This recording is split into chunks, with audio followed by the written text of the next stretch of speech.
Good morning. Welcome to the Thurston County Board of County Commissioners Agenda Setting Work Session for Tuesday, June 1st, 2021. It's 9:03 a.m. My name is Ty Menser, Chair of the Board.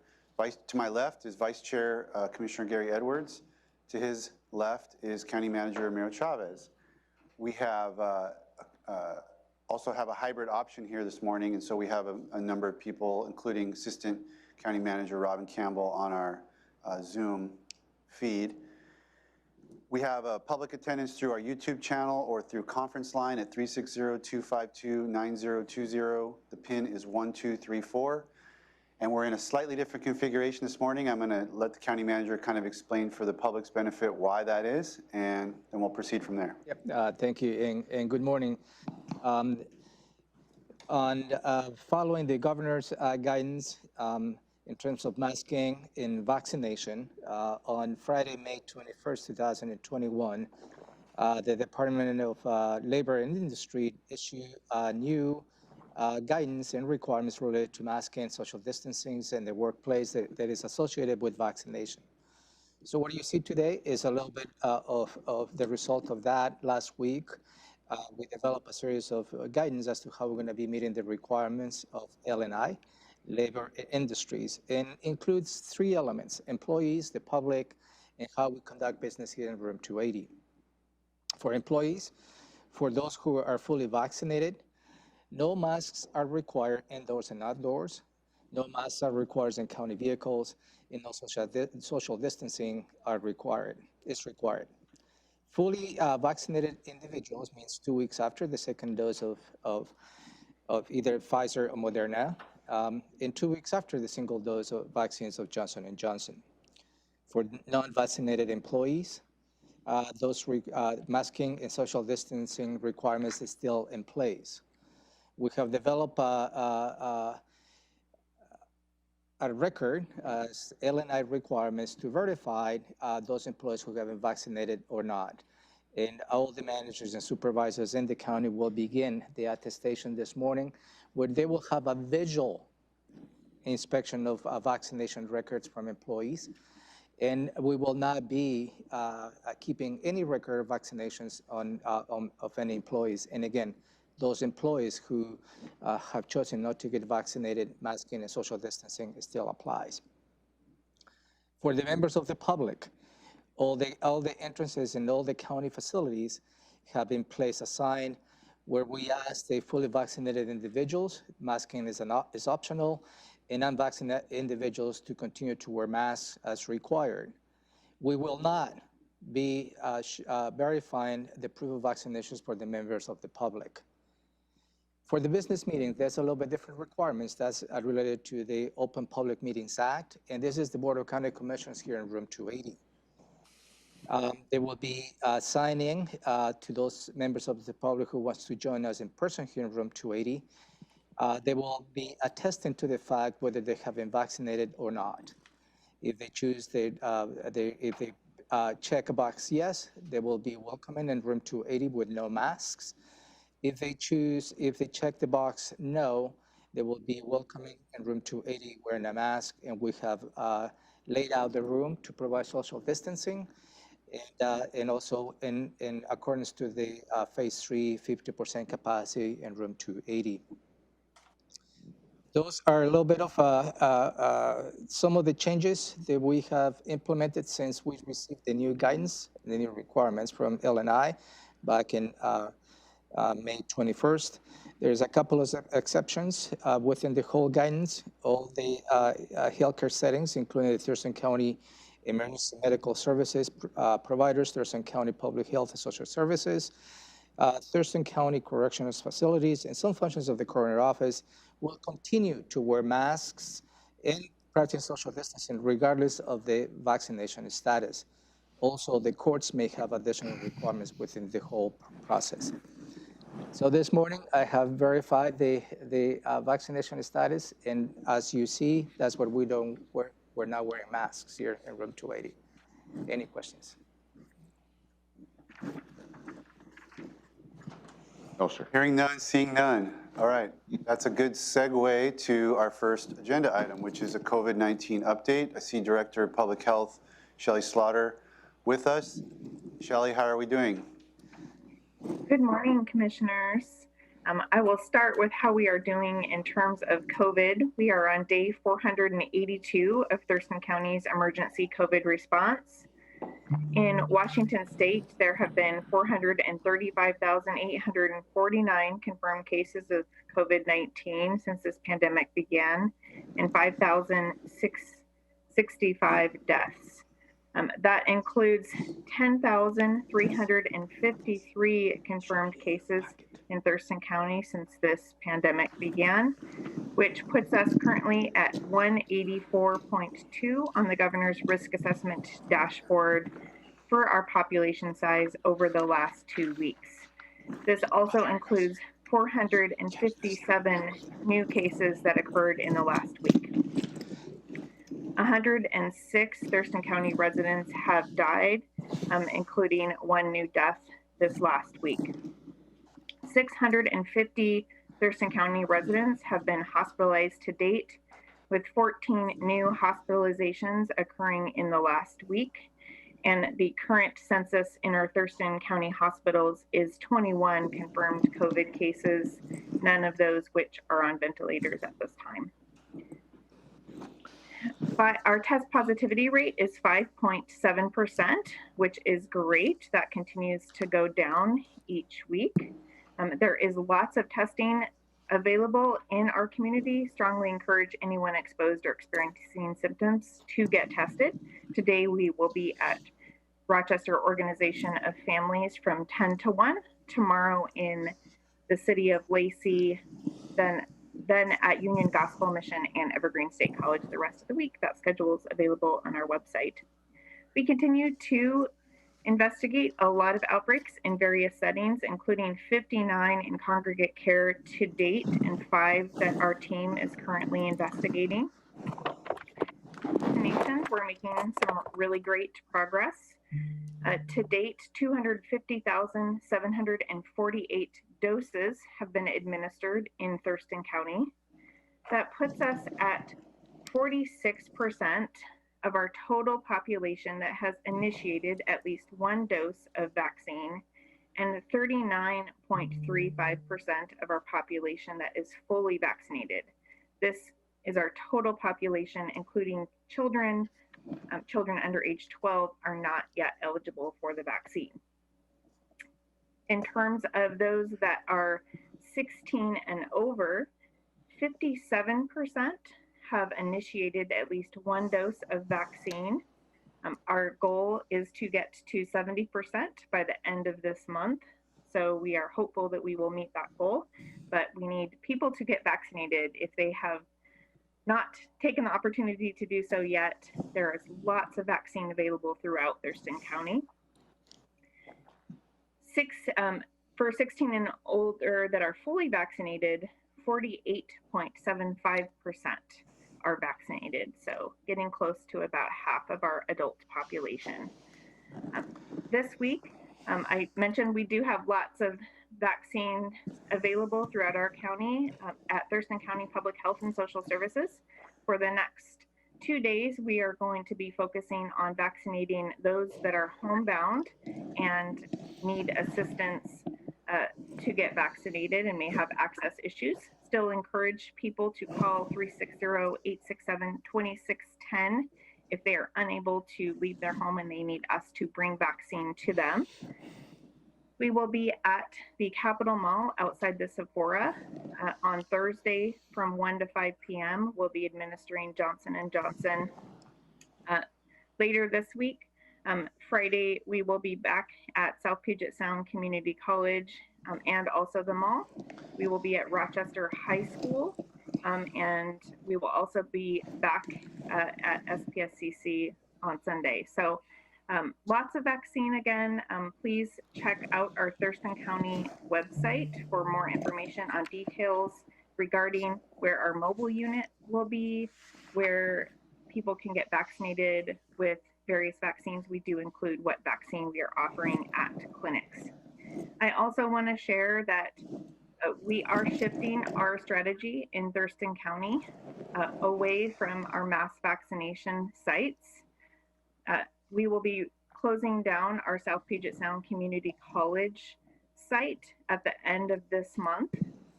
And we will be continuing to have the Thurston County Fairgrounds available should we need to hold larger clinics or another mass vaccination site, such as if children become eligible for vaccine or we just have a need in our community.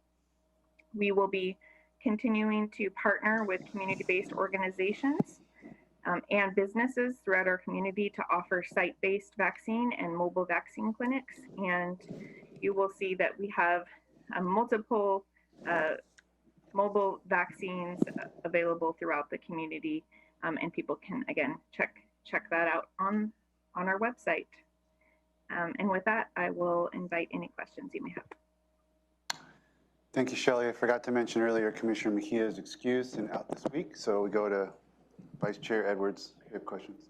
Shelley, my only question at this point would be, are we recognizing the 10,000 or so residents here in Thurston County that were diagnosed with this virus and have since recovered, as far as, I guess, giving them credit or the county credit the same as a vaccination? I mean, it's a natural immunity that I'm told they build up. Are we recognizing that? The number of Thurston County residents that have tested positive are not reflected in the vaccination report in terms of our percentage vaccinated. We're only including those that received the vaccine. Those that tested positive for COVID-19 are still encouraged to get the vaccine to receive the maximum benefits of immunity. We do not know yet how long immunity is confirmed for those that had COVID-19, but that's not reflected in our total numbers. But we don't know how long the vaccination is good for either, do we? I mean, we're gonna say that a artificial vaccination is, I guess, better than Mother Nature's vaccination for those that have had it and recovered. I'd just like to know some reasoning behind that. You know, you don't have to give me that answer today, but I would like to know why we're not recognizing that issue. You know, early on, there was a lot of talk about that we're going to have that natural immunity. So something for you to think about, maybe get back to us at a later date, if you would. Thank you. I'm certainly happy to follow up with more information, and perhaps Dr. Abdemalik could provide information on that. Okay, thank you. Thank you. My only question, Shelley, is as the vaccination rate in the county rises, and thank you for your work there, it looks like we have a good chance of making our target. The virus then has less places to go, so to speak, but our numbers have stayed very consistent. And I'm just wondering, is that surprising you? Does that tell us anything? Is that similar to other places? Is it just you're not going to see that a corresponding diminution until you hit a certain level, or what is that saying to you, if anything? Because I'm not sure how to interpret that. Sure. Well, you are correct that the more people that are vaccinated, the less chance this virus has to spread, which is one of the reasons why we want everyone who's eligible to get vaccinated as quickly as possible. Thurston County has had a high number of cases comparative to the rest of the state. We are finally starting to see that plateau and perhaps decline with some of these numbers that I've shared with you this morning. Really gives a lot of hope for that trend to continue. So that is good news. We also have experienced some delays in data reporting from the state. So the numbers that I shared with you today are from the Washington State Department of Health.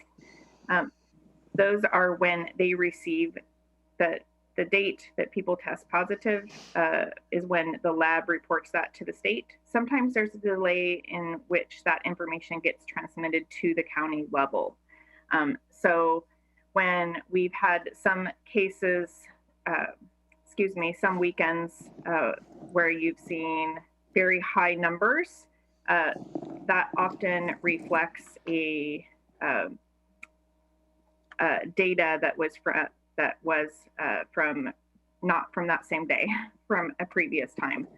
So that's why we often report on what the governor's risk assessment dashboard rate is over the previous 2 weeks, because that gives us a really good look and average of those cases.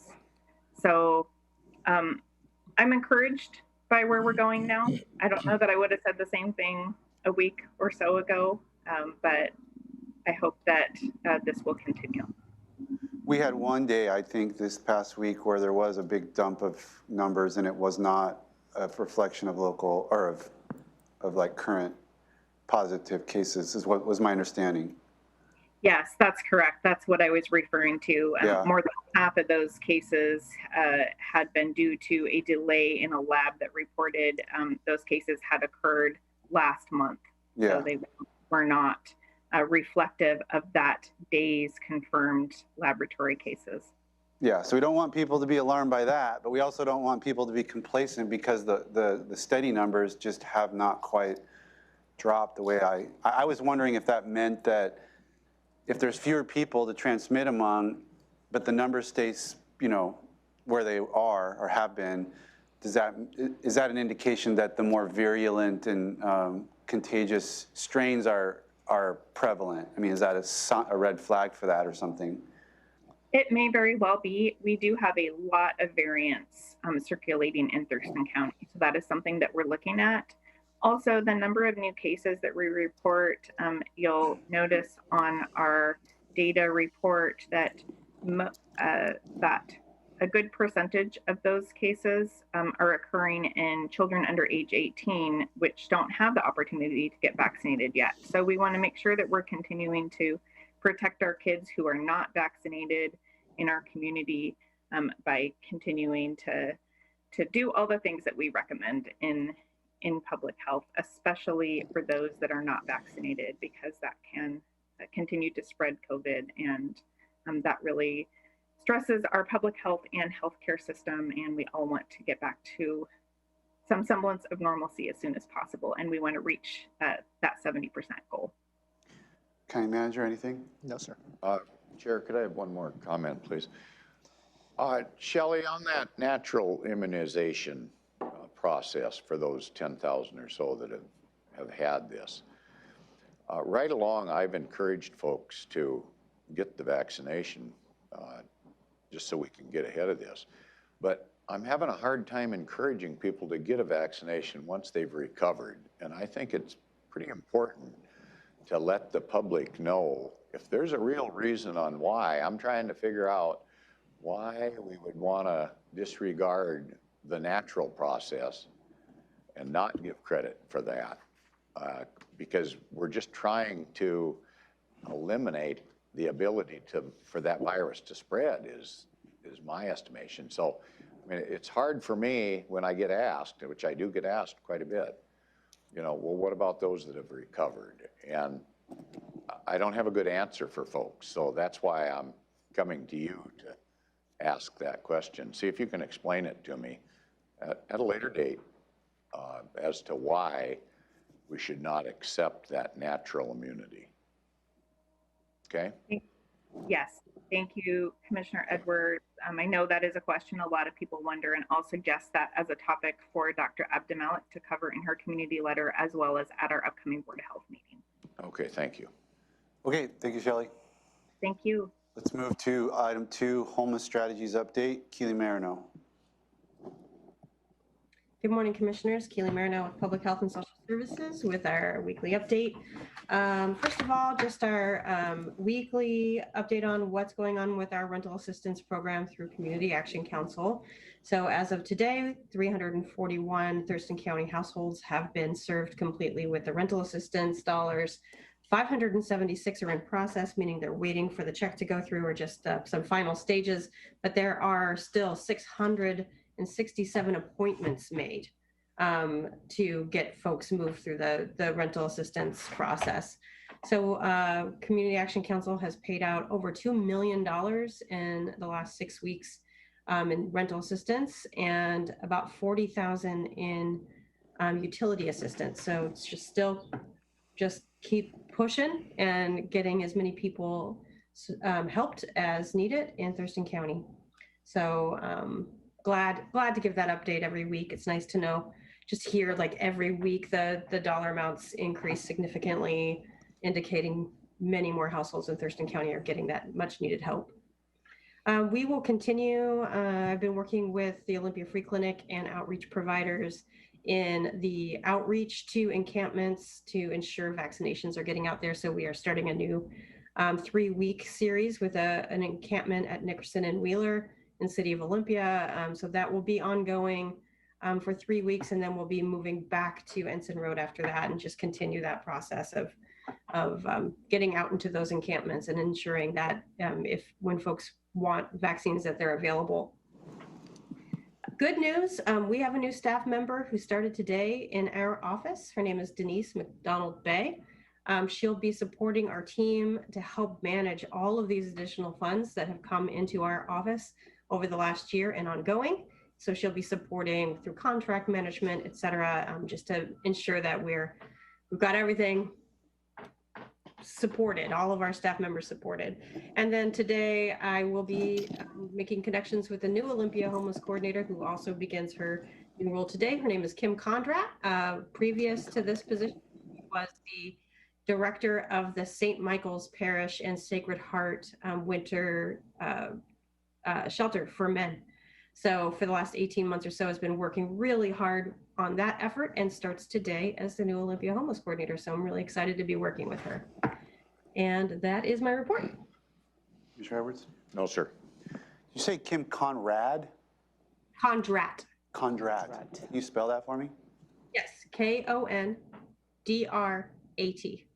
Condrat, okay, thank you. Anything? No, sir. Okay, thank you, Keely. Thank you. Okay, next is to review the BoCC draft agenda for next week's meeting. Reminder, there will not be a meeting this afternoon, but we've got looks like a hefty set of actions to consider for next Tuesday, June 8th. And the meeting will be called to order at 2 p.m. I think we're out of a minor point, but I think Commissioner Mejia did the last, maybe because we canceled the meeting, we're out of sync. So it should be Commissioner Edwards leading pledge on the June 8th. Approval of board meeting minutes and agenda will be considered, and then we will have a presentation. Proclamation for LGBTQ plus Pride Month. Yeah, Commissioners, for your consideration is for you to proclaim June 2021 as LGBTQ and Pride Month in Thurston County. This is a yearly event. The board will consider, we'll see if we have members of the public who would like to attend. At this point, I don't know if I have anybody in mind, but certainly is an opportunity for the board to celebrate LGBTQ and Pride Month here in Thurston County. Okay, maybe Thomasina can work with Amy. I know I think there's a couple of new community groups that have sprung up, I think, over the last year or so that might be appropriate. We'll coordinate that. Certainly, we'll do that. Okay, anything on that, Commissioner? No, sir. Okay, we'll have opportunity for the public to address the board. County manager's update, any items there? I don't have any outstanding items based on my list. I'm still trying to find out the Ms. Dilworth comments related to public records. I don't know if it will be, for me, appropriate to answer those because we have a process as to how we provide public records requests. So let me see if I find a way as to how I can respond to some of her comments. But at this point, her comments were related to the public records that she didn't receive what she was expecting. But certainly we are responsive of every single request as we see fit. So, and she stated that she was going to file another public record. So we just have to see how that goes. She's made multiple references to a zoning change, and I had assumed that you were not responding because there was some litigation-ish process going on or She, something? yeah, there is a little bit of all that Claim or- connections. She did file a claim against the county related to that. So it is a little bit balancing as to how we need to be responsive to the public's request. She's also going through the public records. So let me find a way if I have an opportunity to at least address some of the items that she highlighted. Okay, yeah, I mean, to the extent there isn't a litigation problem, I would like to, respond or hear the response. But if counsel's advising us not to address those, then that's fine. I would follow that advice as well. And you had an executive session on this matter, as you recall. Yeah. Okay, anything? Yep. Yes, sir. I too am interested in that issue of a zoning change without the proper process, I guess. That's my concern. So I don't know what that would have to do with anything to do with legislation. That's just a request that I have, that I would like assurance from staff that there was no zoning change done without all the proper procedure having been followed. That's my request, that we find that out. And I don't think it has anything to do with any type of potential litigation or anything. I think that's just a courtesy to the public and us as commissioners, that we should know that all proper procedures were followed, and that nothing nefarious took place. I guess that's what I want to know. Is that, does I that agree. match I mean, what I don't know your what concern is? 100%, although I don't know what her claim is. So when you No. said that you don't see that there could be a connection, I don't know that I have that confidence, because I have no idea what it is her claim relates to. But if that is true, then I 100% agree that I'd like to have a response back to that so that it's clear to the public. Yeah, that make sure we're doing the public's business properly, that's all. Yep, for sure. I'm sure Miro can sort that out with Elizabeth. I got in my notes. Okay, thank you. Perfect. Let's go to consent agenda. We've got a ton of items here. So let's start with 3A. So let me address items 3A, B, and C. Those are related. Okay. Those are related to the general obligation bonds the county just issued. One is to create, issue bonds to refinance, as well as the other two are related to fund large system items, such as the ERP, as well as the permit center. So required by law, we need to create a new fund that we can actually place the bond revenue into that specific fund, because we cannot just put it in any general fund allocation. So the first item that you have before you is to create a fund for the large financial systems in the county. And the fund number in this case is number 5270. The next item, 3B, is to create a fund number 2310, and also that will be that is for the debt service fund associated with the refinancing of the bonds. And the third item is also to create fund 2320, and that is also associated with the refinancing of the bonds. I know Robin is here if she likes to add any particular comments on those items. But again, the three items is just to create the funds. We can put the appropriate revenue generated by the general obligation bonds in those specific accounts. Robin, I think I understand A, and B and C, how are they different? So we're legally required to create two types of funds. The first is to deposit the proceeds and track their expenditures so that we can verify that we are in compliance with federal IRS tax laws, since these are tax exempt bonds.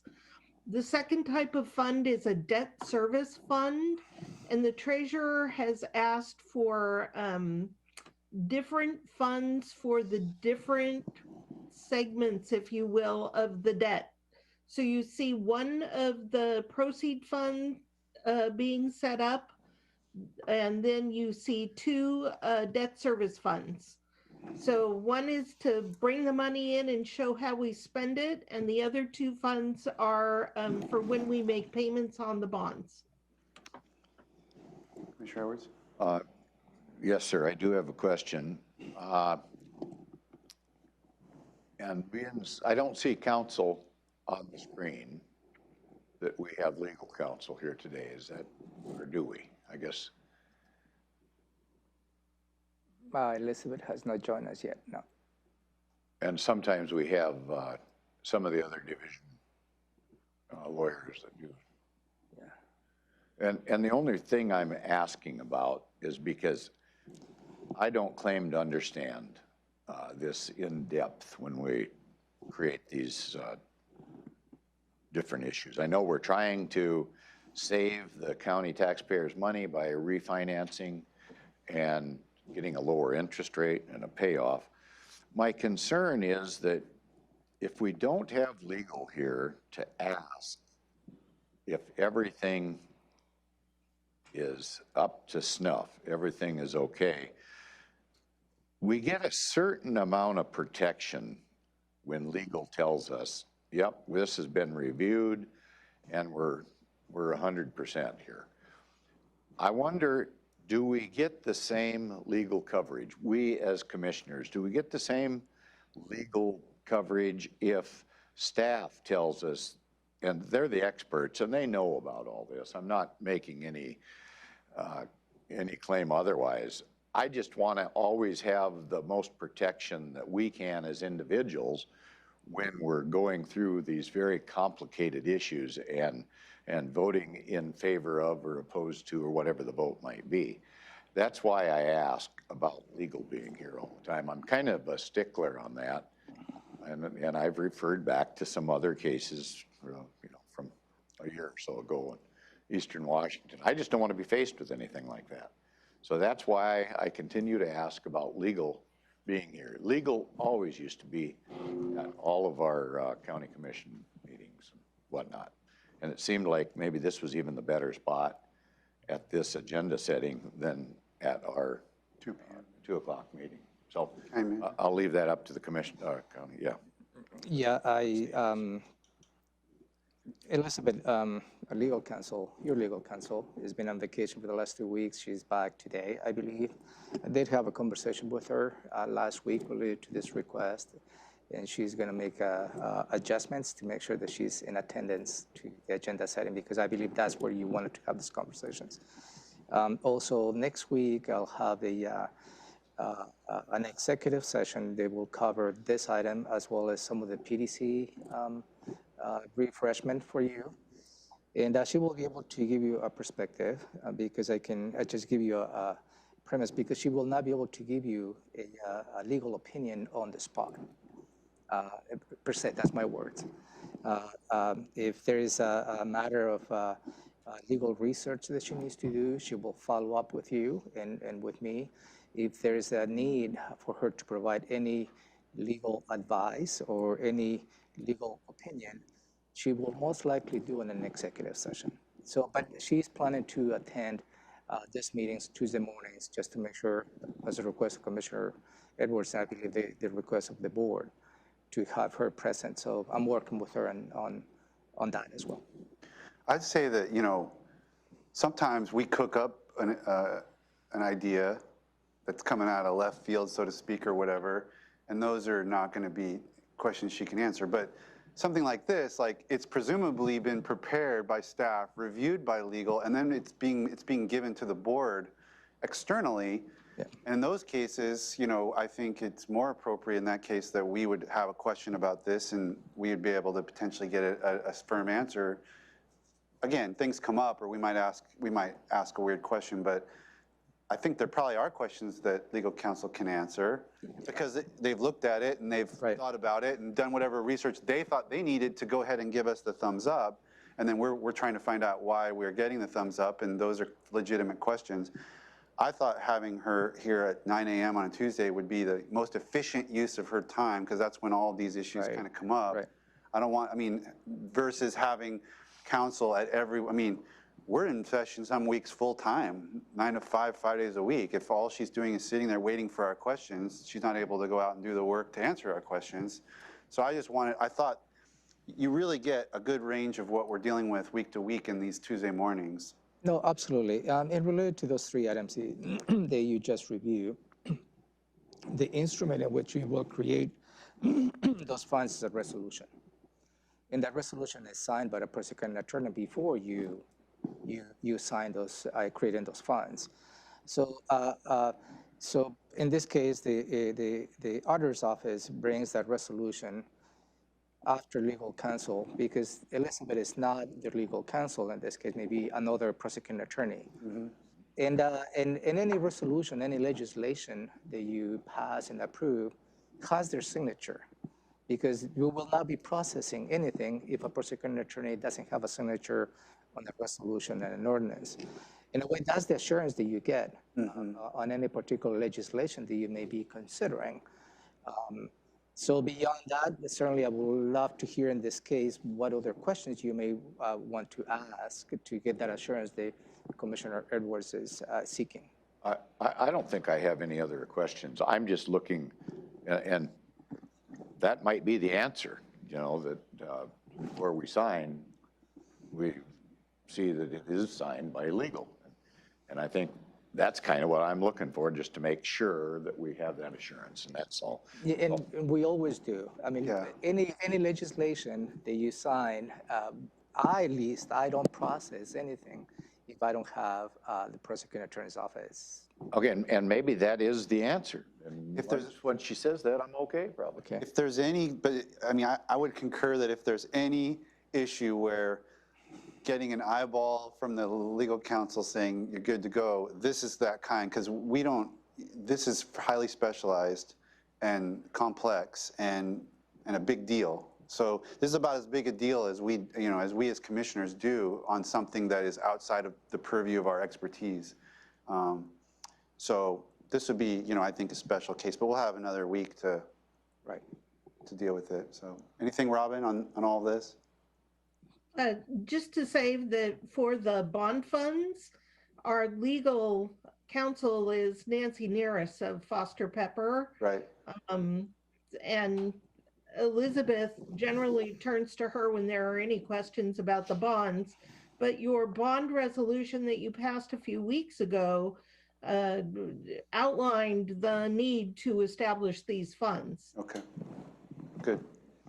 Okay, thank you. Yeah, I'm good with it. I just cautious, that's all. Perfect. Does that cover then adequately A, B, and C? All right, let's go to D. Yeah. Sheriff's Office Contract station. contract extension. I will move this item due to the lower dollar amount to be a department item. I did give under sheriff, I don't think he's here yet, for him to present the item next week. This is really related to an extension for resource officers within North Thurston School District. And this will be for the year 2021, 2022. And this is funded by $95,000, and again, it's fully funded by the North Thurston School District. And this is a continuation of the current contract they have. They will provide a uniform law enforcement presence on the Nisqually Middle School, as well as 7 other elementary schools. And that will be covered again by $95,000. It's only during the school year 2021, 2022. So did I hear that's going to be, you're taking that off and you're going to put it on? Out of the consent, it will be a department item, so the undersheriff can present that. Okay, good enough. Thank you. I would be curious, I'd have to think about who might be able to help us, but, you know, there's some controversy around school resource officers. The state passed a legislation in 2020, I want to say, or 2019, actually, I think it was, that said we're going to look at these programs and gather some data about, they're going to require that if you're going to have these programs, you collect data, and we're going to sort of assess how they're being implemented, just kind of, which I thought made sense. And I'm just wondering if there's any place at the state to access that data, or if there's a report that, I don't really know where that's going. And if I haven't seen any report about it or data about it, and I don't know who would be able to maybe check into that for us, but I'd sure be curious to see that, to make sure that, my sense from talking to our local school officials is that a lot of the concerns at the state level weren't really a concern in Thurston County, but that's why we were collecting the numbers, to make sure that. Yeah, I think I believe the new legislation was required to the school districts who hired. And in this case, if we have a program, let's say I believe the city of Olympia has specifically resource officers as part of the overall program, they need to keep the data. But let me touch base with the Under Sheriff Brady to see if we can. It might be Superintendent Clemens that would have that data. Or just, kind of where that stands. That's just all I'm asking. Because I felt like the state's steps there were appropriate, and I just want to make sure that we're tracking them. I will follow up. Thank you. Okay, next would be 3E, Sheriff Office Black Lake Regatta application. Yeah, this is a yearly event. There is a regatta event that is held at the Black Lake, and this is from July 10, 11 of 2021. And what is using is different types of watercraft and inboard race boats. The Sheriff's Office provide security, this is under contract, and the Sheriff's Office makes sure that this particular event checks all the many different requirements. And at this point is the Sheriff's Office requesting the board to approve the application for this event to occur. And again, it's on Black Lake, and it's on the week of July 10th. That will be 2 days, July 10th and July 11, 2021. Again, this is a yearly event the board considers. Questions on that? No questions, sir. Okay. Item F, looks like F and G relate to tax titles. Are these the same ones I can't? Yeah, it's a carryover. The board had a conversation like to delay this to next week for your consideration. I know the Commissioner Edwards has had some comments related to those two items.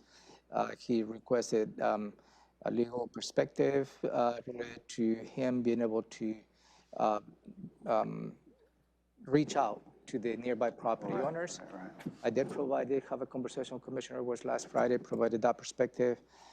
And at this point,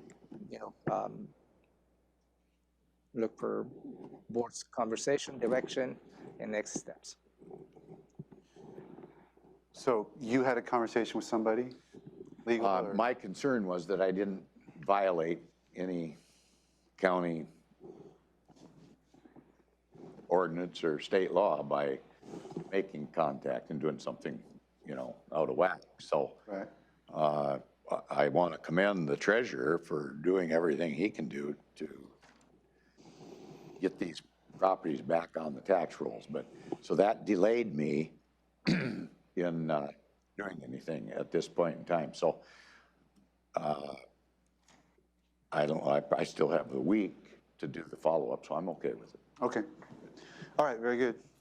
Then we'll proceed with F and G, and we'll go to H, Human Resources, resolution reclassifying position.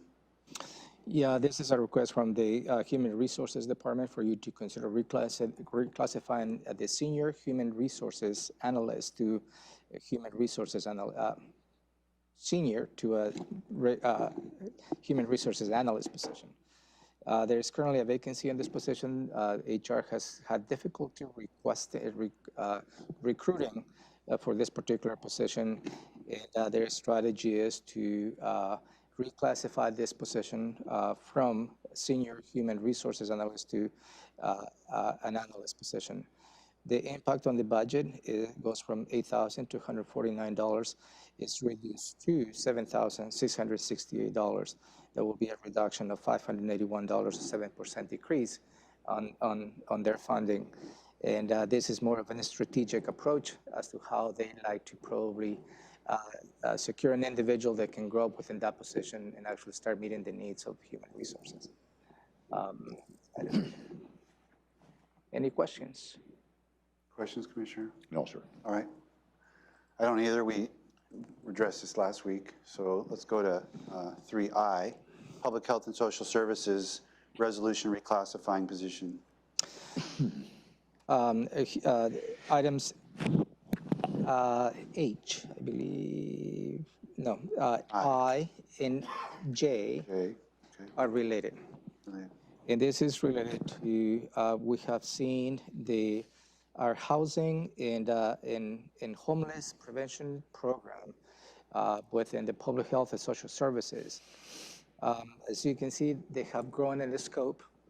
It has grown in requirements. It has grown in many different ways. And we have added the Regional Housing Council to their plate. We have added a lot of regional coordination.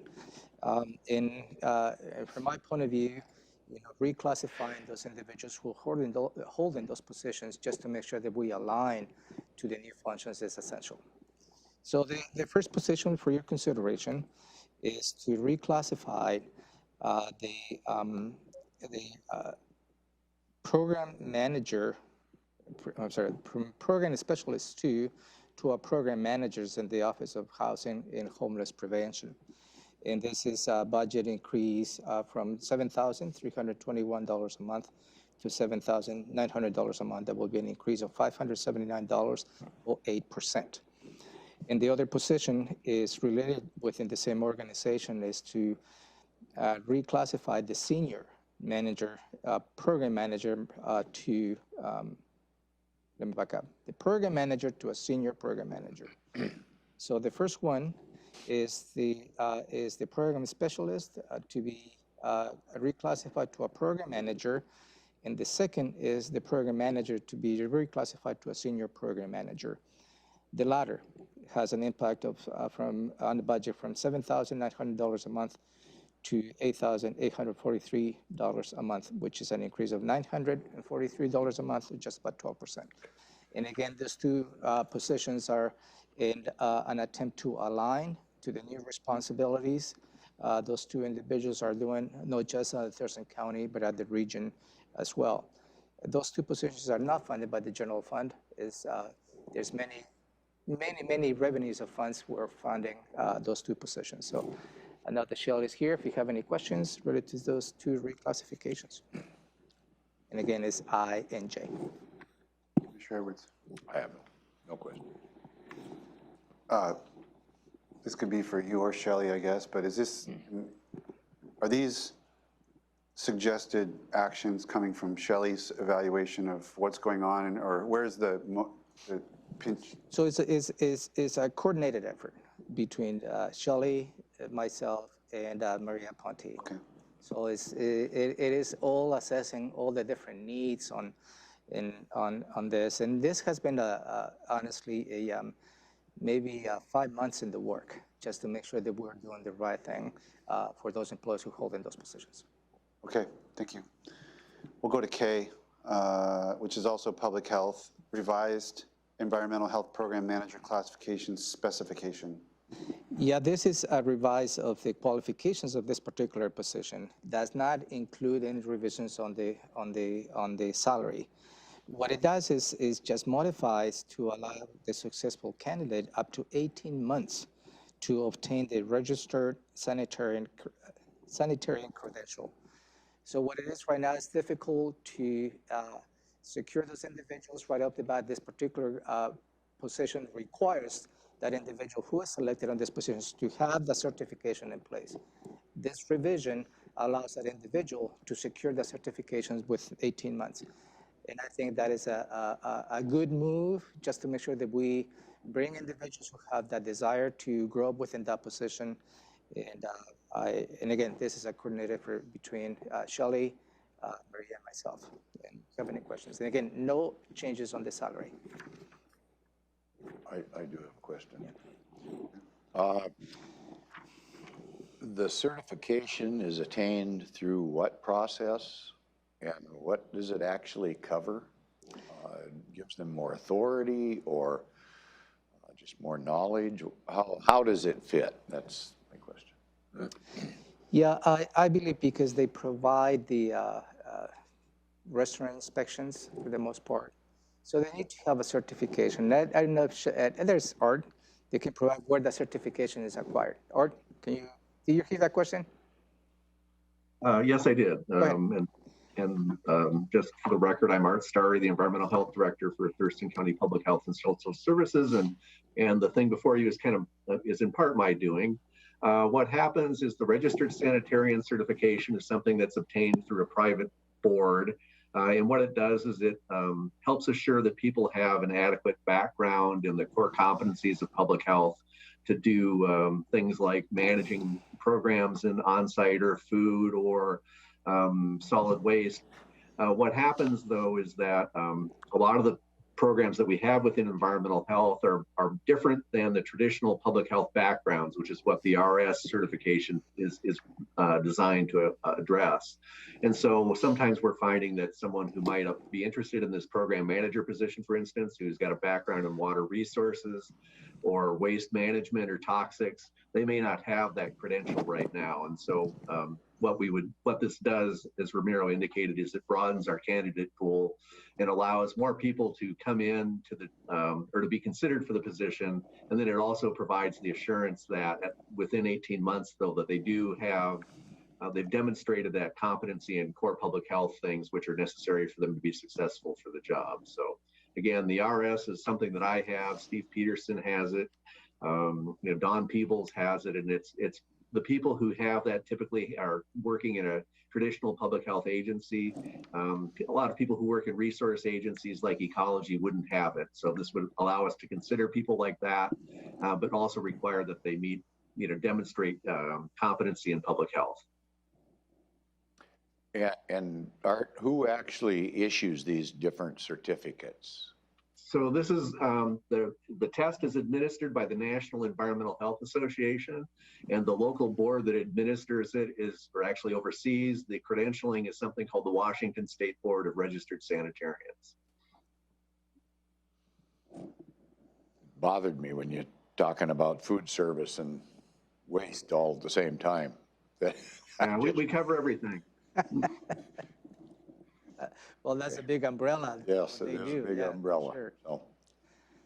Okay, and how they've got 18 months, but how long, and do we assist them in going through the process, or do we provide for their time off? What's it take? I don't know. We have materials and things and other folks who've gone through the process who will assist them. If they obtain the credential, then we pay for that. We reimburse them for the cost for getting that. But we do try to give them the opportunities to do that.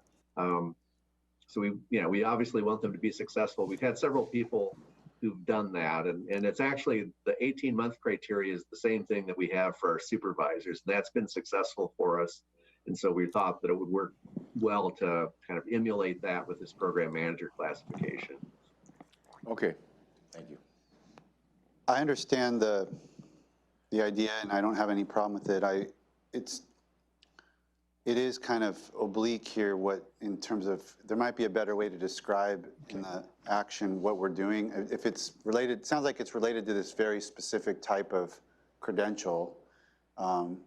And that might, if there's a way to weave that in there rather than making it sounds a lot broader and murkier than what I think it really is. So that's just a thought. Maybe we could tighten up the recommended action? The recommended action. Yeah, we'll work on that to put additional information. Because I just want folks to, it's limited to this type of certification, and if there's a way to make sure that folks know that this is a kind of a targeted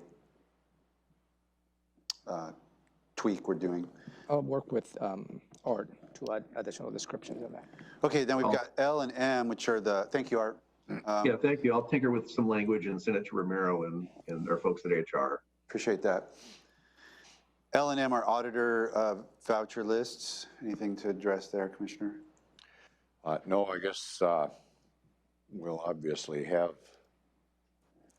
we've had a lot of, I just might comment that I've had this discussion with the county manager about how can we possibly keep up with all this, and we've got a lot of checks and balances built in, and I just mentioned that for the public, so no. Appreciate that. I don't, thank you. M is a hefty Yeah. amount compared to our normal. There's one, on the second one, on item M, is a lot of construction. You will see that coming up to the summer months, because there's a lot of construction activity, so that's where the heavy, high bills come to play.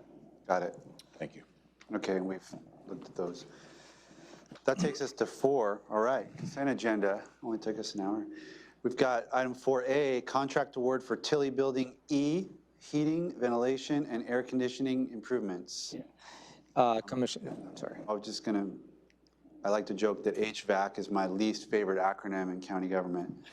It never seems to be good when I see that on an item. So what do we got? Yeah, on May 17, 2021, we, staff received 3 bids. And the apparent low bidder is Capital Heating and Cooling Incorporated of Lacey, Washington. The low bid was $77,000.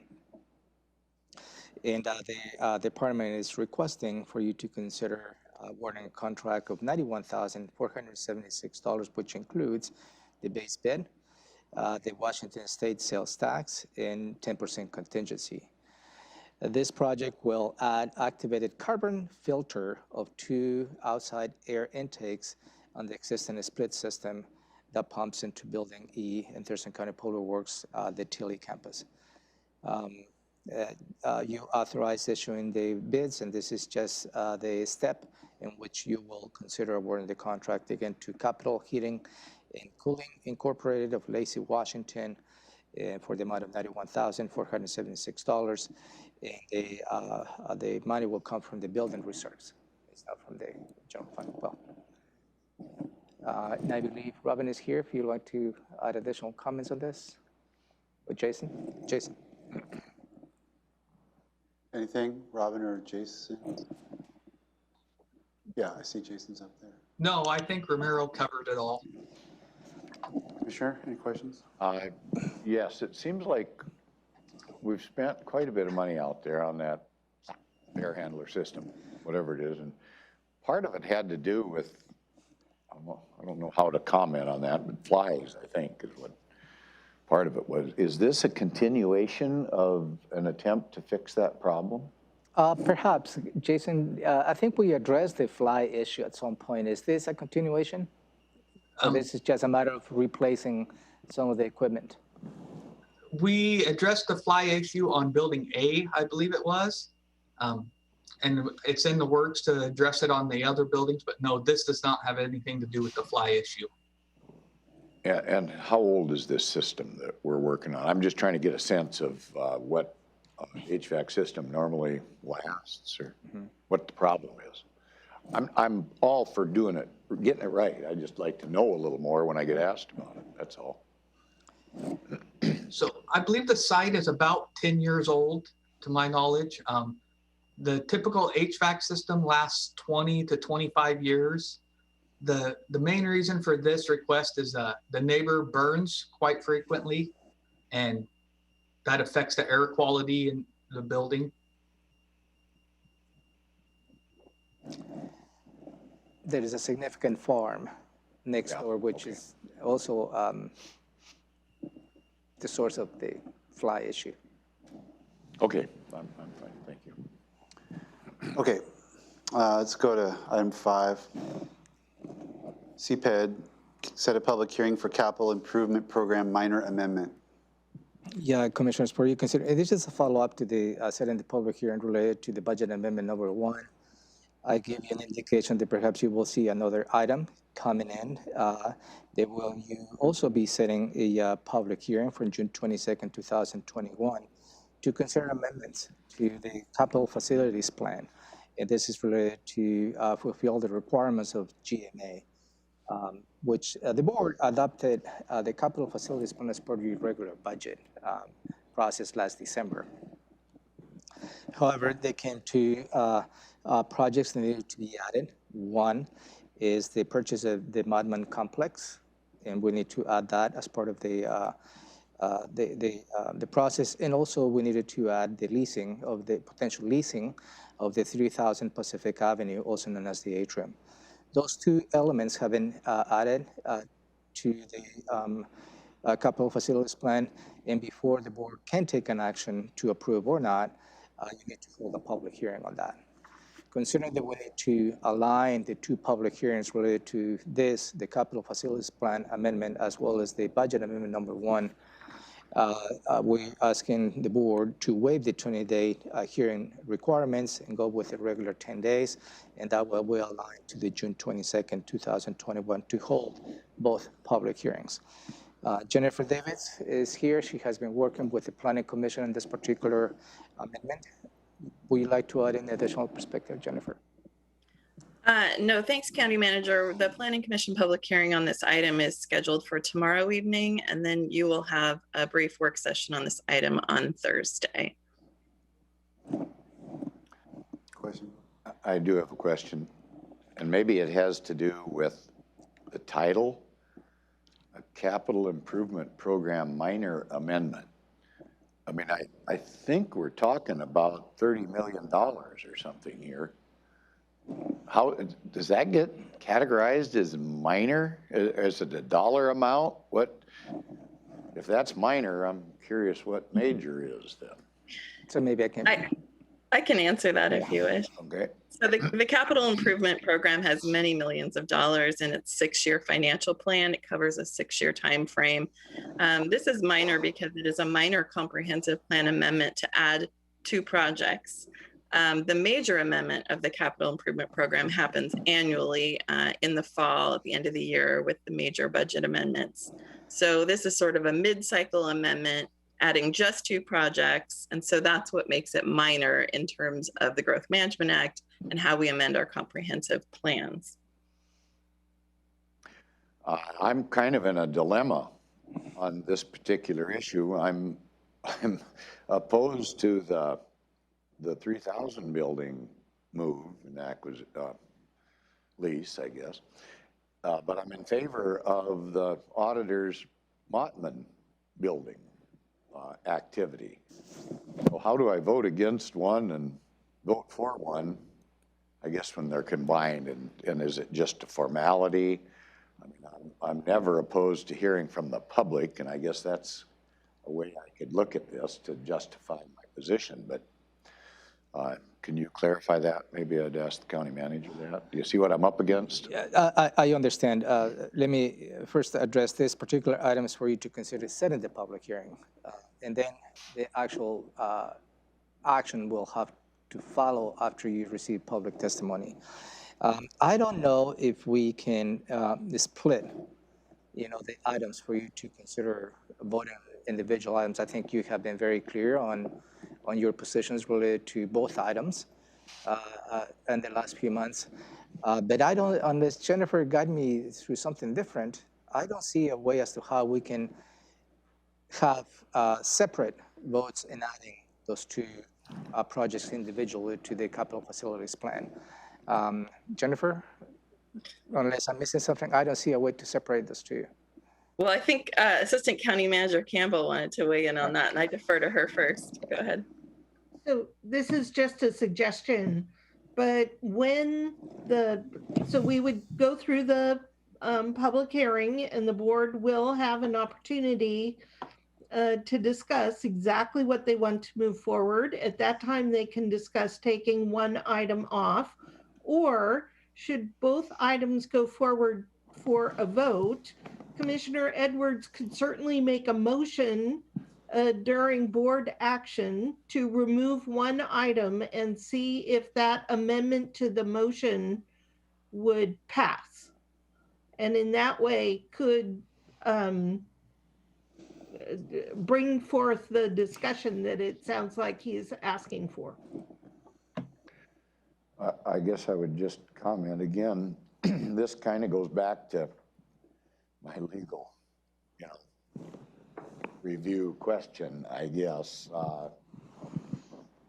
If there's been some discussion amongst the public that something is improper here on part of this move. So I just like to make sure that I don't vote on something to vote something through that later is found to be improper. I'm not saying I know that it is or it isn't. So that's just another example of how legal could sometimes review some of this stuff for us ahead of time, so we're not asking them to do something on the spur of the moment. I don't want to do that.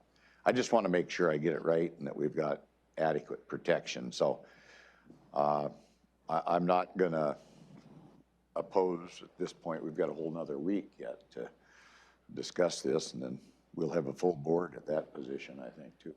Out of fairness, I think that's where it needs to take place. Okay, thank you. I'll just comment, couple comments.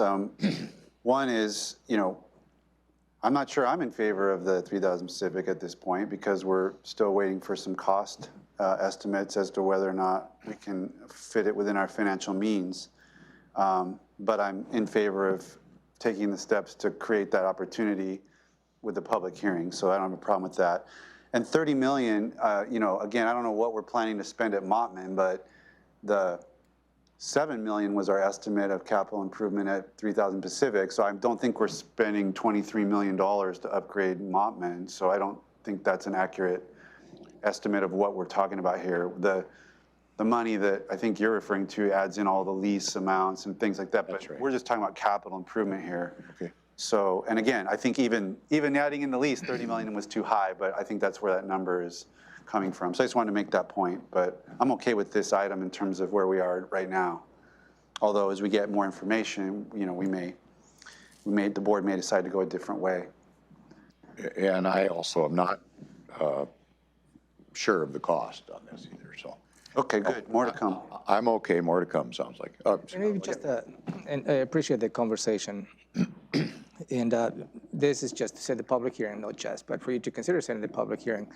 Let's even assume that even if you add a project into the capital facilities plan, you're not committed to spend it. We just give you the allowance if in case you want to pursue that as a board.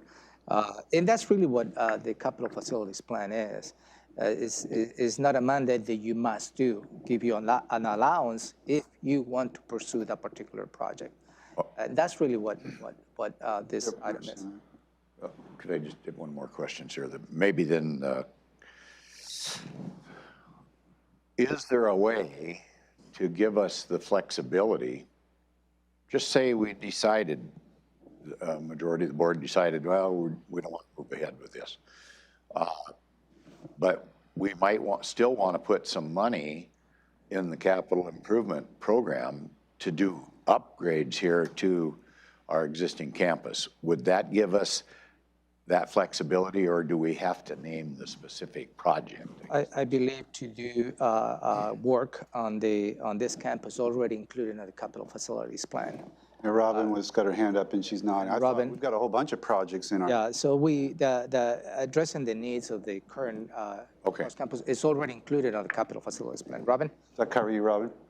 Right, yes, that is correct. It would have been my comment, but I would also say that we don't feel that the current description adequately,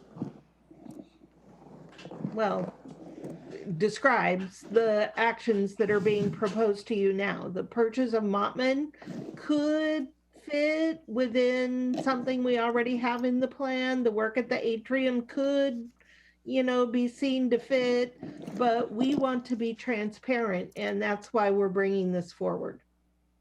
Okay, thank you. That's fine. I'm fine. Let's move to item 5B, which is setting a public hearing for extension ordinance for economic security and relief. Yeah, this is a follow-up. You may recall as a Board of Health, you extended the expiration of build permits and public health to September 30th. This item is for you to consider doing the same for the rest of the permits. You also, during the 2020, the board instituted an ordinance 51942. It extended the deadlines for building permits and land use applications for the community plan economic development. And I believe that lapsed in March of this year, I believe. And this is an attempt to align between the two and extending this relief to all the applicants through September 30, 2021. And this particular item will align with the public health item that you just took action a couple of weeks ago. Brett? And again, before you can actually take an action on this, you need to hold a public hearing, and this is the item for your consideration. Brett? We're good, I think, Brett, unless you want to add anything. This is just serving citizens and serving the applicants as best as possible, and while maintaining alignment with public health and social services. So thank you very much. Yeah, appreciate that. Okay, great. Then Thank you. Thank you. We'll go straight to 6, Emergency Services, Interlocal Cooperative Agreement for the Thurston County Disaster Recovery Council.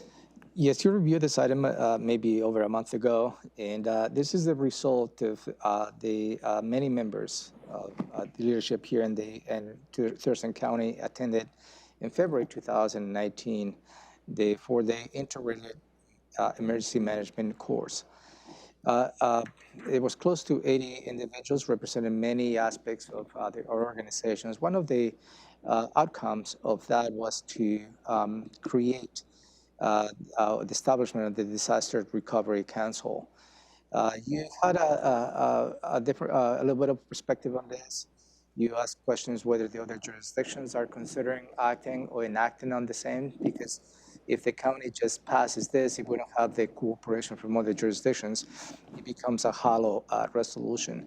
They'd have the opportunity to touch base with the city managers, and they're going through the process on their own process to address this. One of the key questions on that formation was, is there any obligation, financial obligation by the jurisdictions? That seemed to be a little bit of the conversation with city managers. This proposal before you does not include any financial obligations by any jurisdictions. It creates the council, and the council itself will take the step to create a charter defining in more detailed roles and responsibilities. Sandy Ecker from our emergency services is here. Would you like to add anything related to that, Sandy? No, I think you explained that very well. Sure, anything? No, sir, no. Okay, so I just want to make sure I understand. So this is our action to approve the charter. It'll be these other cities are. Right. The reason they're listed here is because we intend to add them in, but this doesn't mean that they've joined in yet. No, and this is, I guess, that's a good question, though. I guess the full execution of this particular instrument will be when all the jurisdiction signs in. And I believe Thurston County is taking the first step just to make sure that we lead the chart. Okay, all right, very good. Thank you, Sandy. Item 7, Public Health, sole source purchase of Julota Case Management System. So there's the next 3 items are related to the Thurston County LEAD program, the Law Enforcement Assistant Diversion Program. As you know, staff as well as members of stakeholders, internal as well as external, have been working on implementing and establishing this pilot LEAD program here in Thurston County. We received as you may recall, a grant from the Washington State Health Authority, and we have taken the steps as to how we need to actually put in place this pilot program. This item before you is to secure a software system that will allow us to specifically manage the LEAD program. This contract will be for $52,200 and will end September 30, 2021. And I'll walk you through the other items related to the same. And I know that Mariana Guerrero has been helping us on coordinating those three items. If you have any additional information related to this item, Marianne, go ahead. I think you explained that really well. I will just mention that this is a sole source item. The approval for that is attached. The end date, just for your information, is in anticipation of additional funding to carry forward after that September date. That will be coming from the Washington State Healthcare Authority.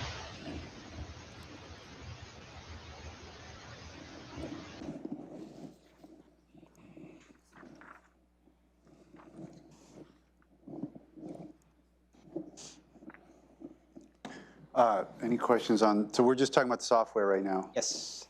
Okay, and we're going to go through B and C after. Okay, anything on the software? I guess my only question would be, this is going to be grant funds Yes, sir.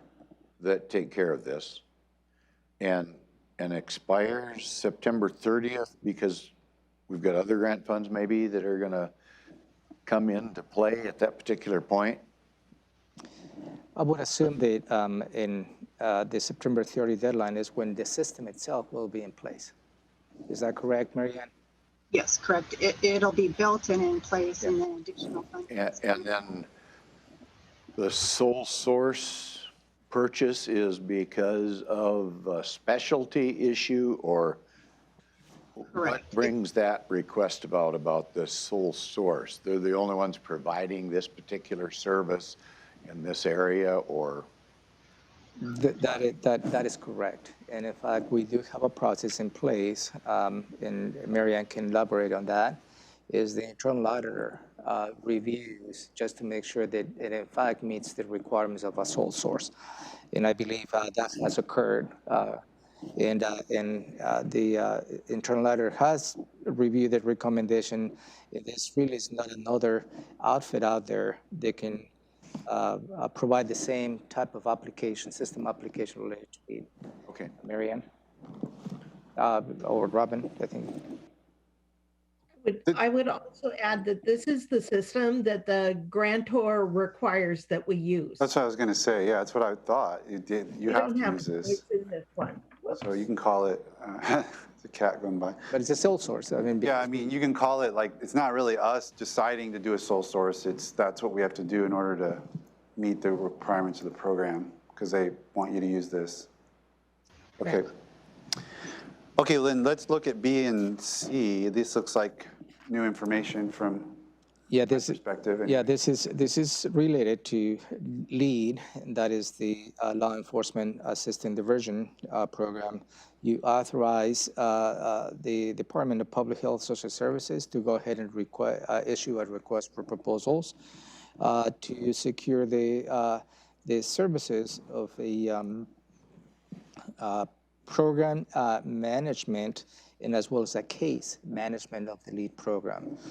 So the first item before you is to consider awarding the contracts of a case management for the LEAD program for the amount of $187,110 to Olympic Health and Recovery Services. And this contract ends December 31st, 2021, because that is the pilot program, I believe, when the grant ends. And the second item is also as a result of the request for proposals and for you to consider awarding the contract to the Thurston Mason Behavioral Health Administrative Services Organization for program management services. One is case management, and the other item is program management services. This has been, the request for proposals were reviewed by some members of the stakeholder group that meets on a weekly basis related to LEAD. And as a result of the review, they provided this recommendation. I sit on the LEAD conversation on a weekly basis. We discussed this on a couple of occasions, and the entire stakeholder group is recommending this approval from the board. Marianne? that summary is an excellent overview. The RFP process went well. These are the top scoring based on a series of criteria that were laid out in the RFP that were across the board, covered the needs of the law enforcement assisted diversion program.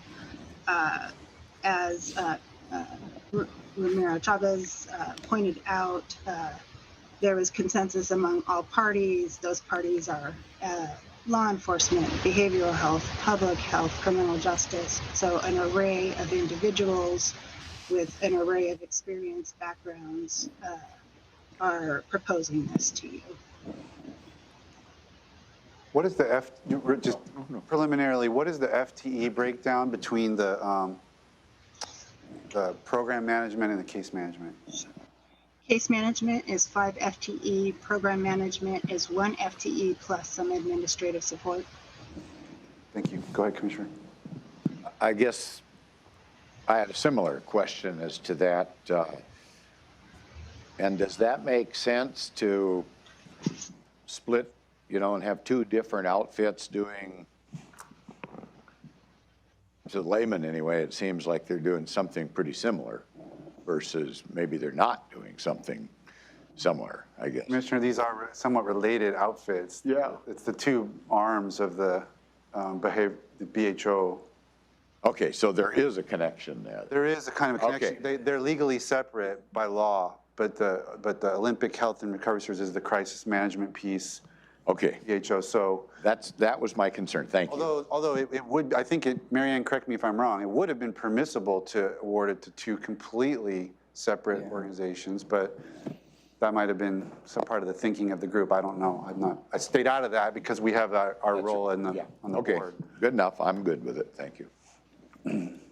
I would, if just for your information though, the Washington State Healthcare Authority was insistent and of great interest in seeing a behavioral health agency have the case management services.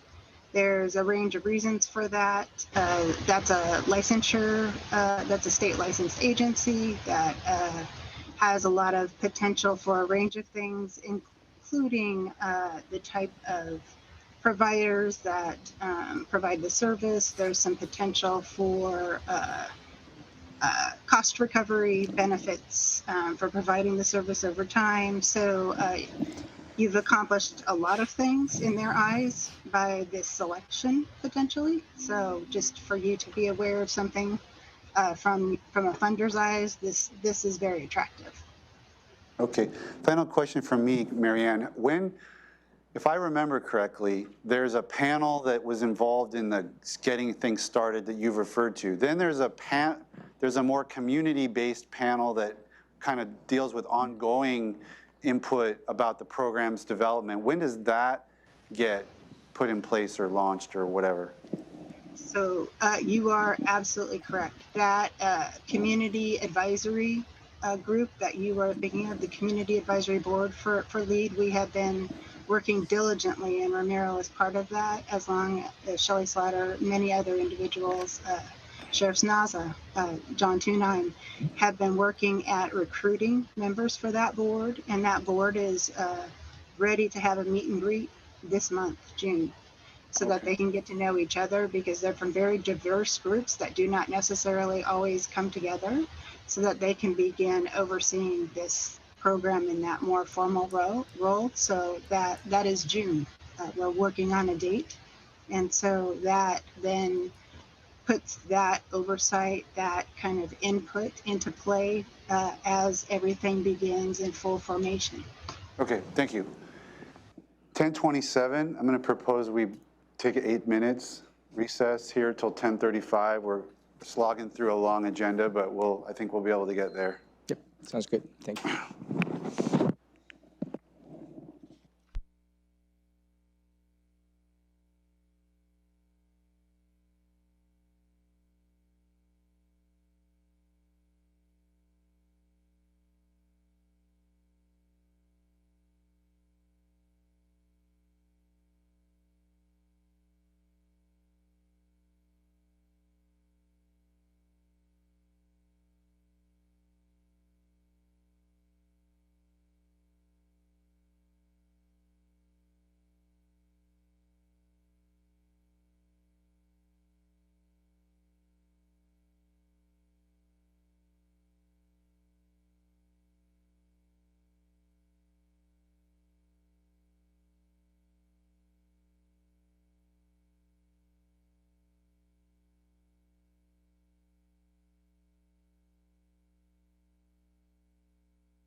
All right, 10:35 a.m. back in session, Thurston County Board of County Commissioners agenda setting work session for Tuesday, June 1st, 2021. We're picking up, we're still on review item 3 on our agenda for the morning, which is in a review of the board meeting agenda for next Tuesday afternoon, June 8th.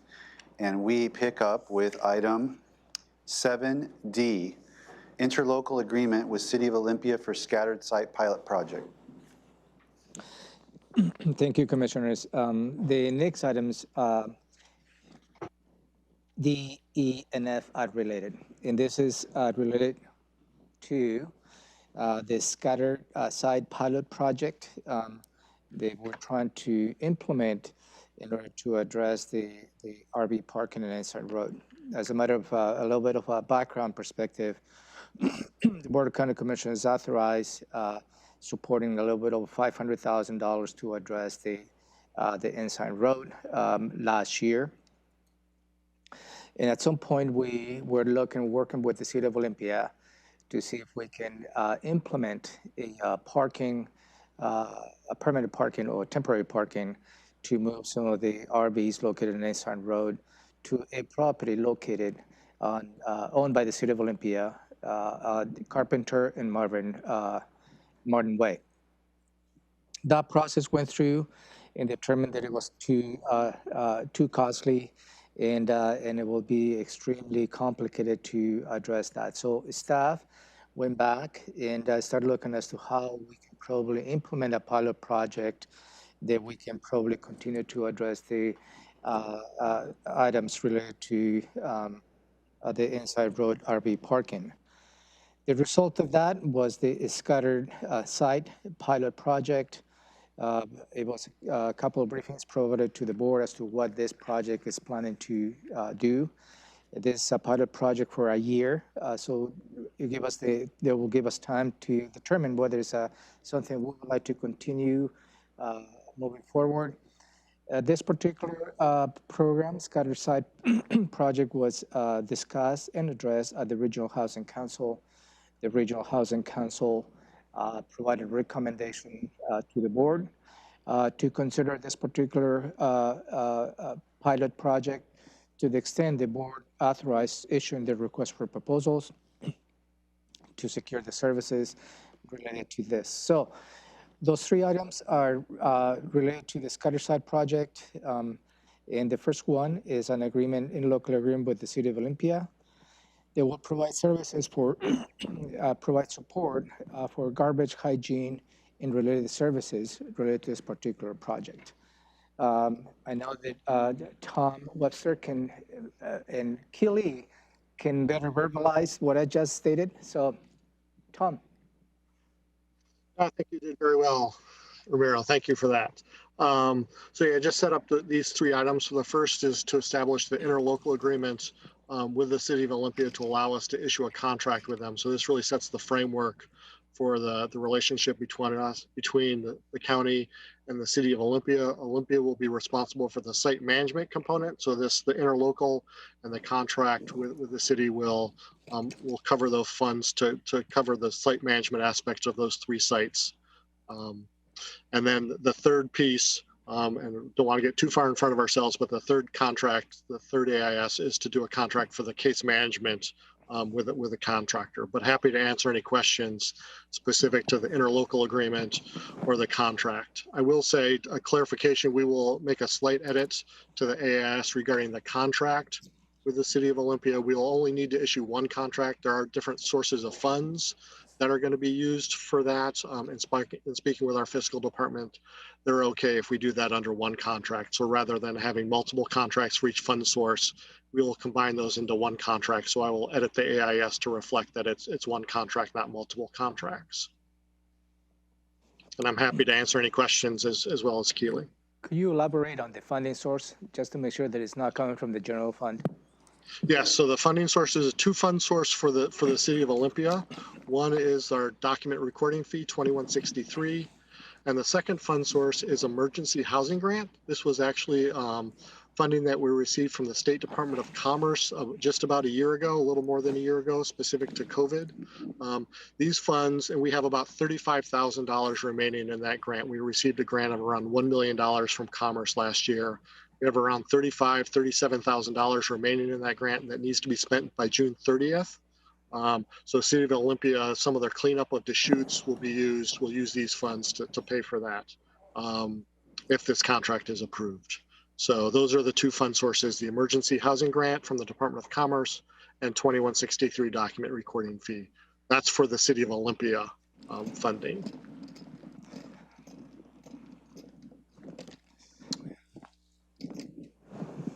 Okay, so we've got insurance that it's not coming out of the general fund.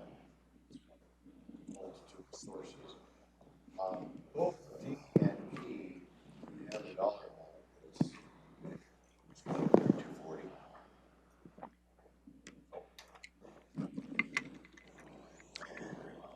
D&E was his question about the 240. That's the same amount of money, right? One's the umbrella interlocal and the other is the actual contract. We're not talking about two separate allocations of 240. Is that right? That is correct. It's a single amount.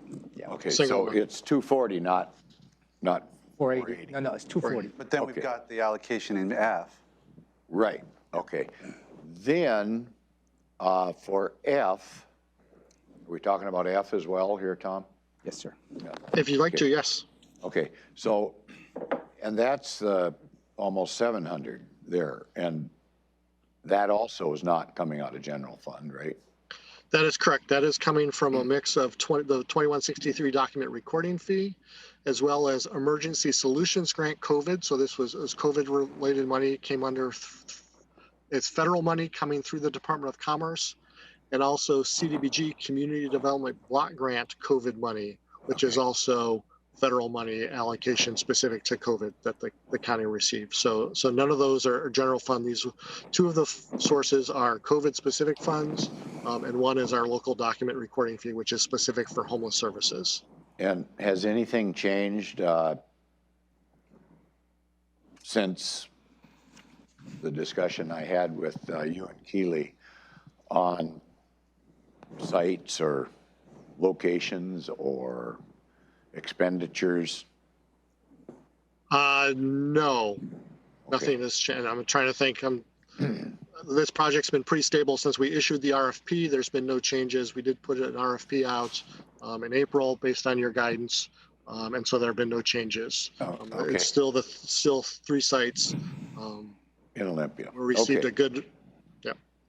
I guess my final question would be, is there any way you could give us a Reader's Digest version of when we get done with implementing what we're talking about voting on here, what is the finished product going to give the citizens of Thurston County? I mean, as we wrap this up, what's the end result going to be, and is it going to be a continuation every year of this type of expenditure to deal with the problem? Are we finally coming up with a solution? Is there any way you could encapsulate that?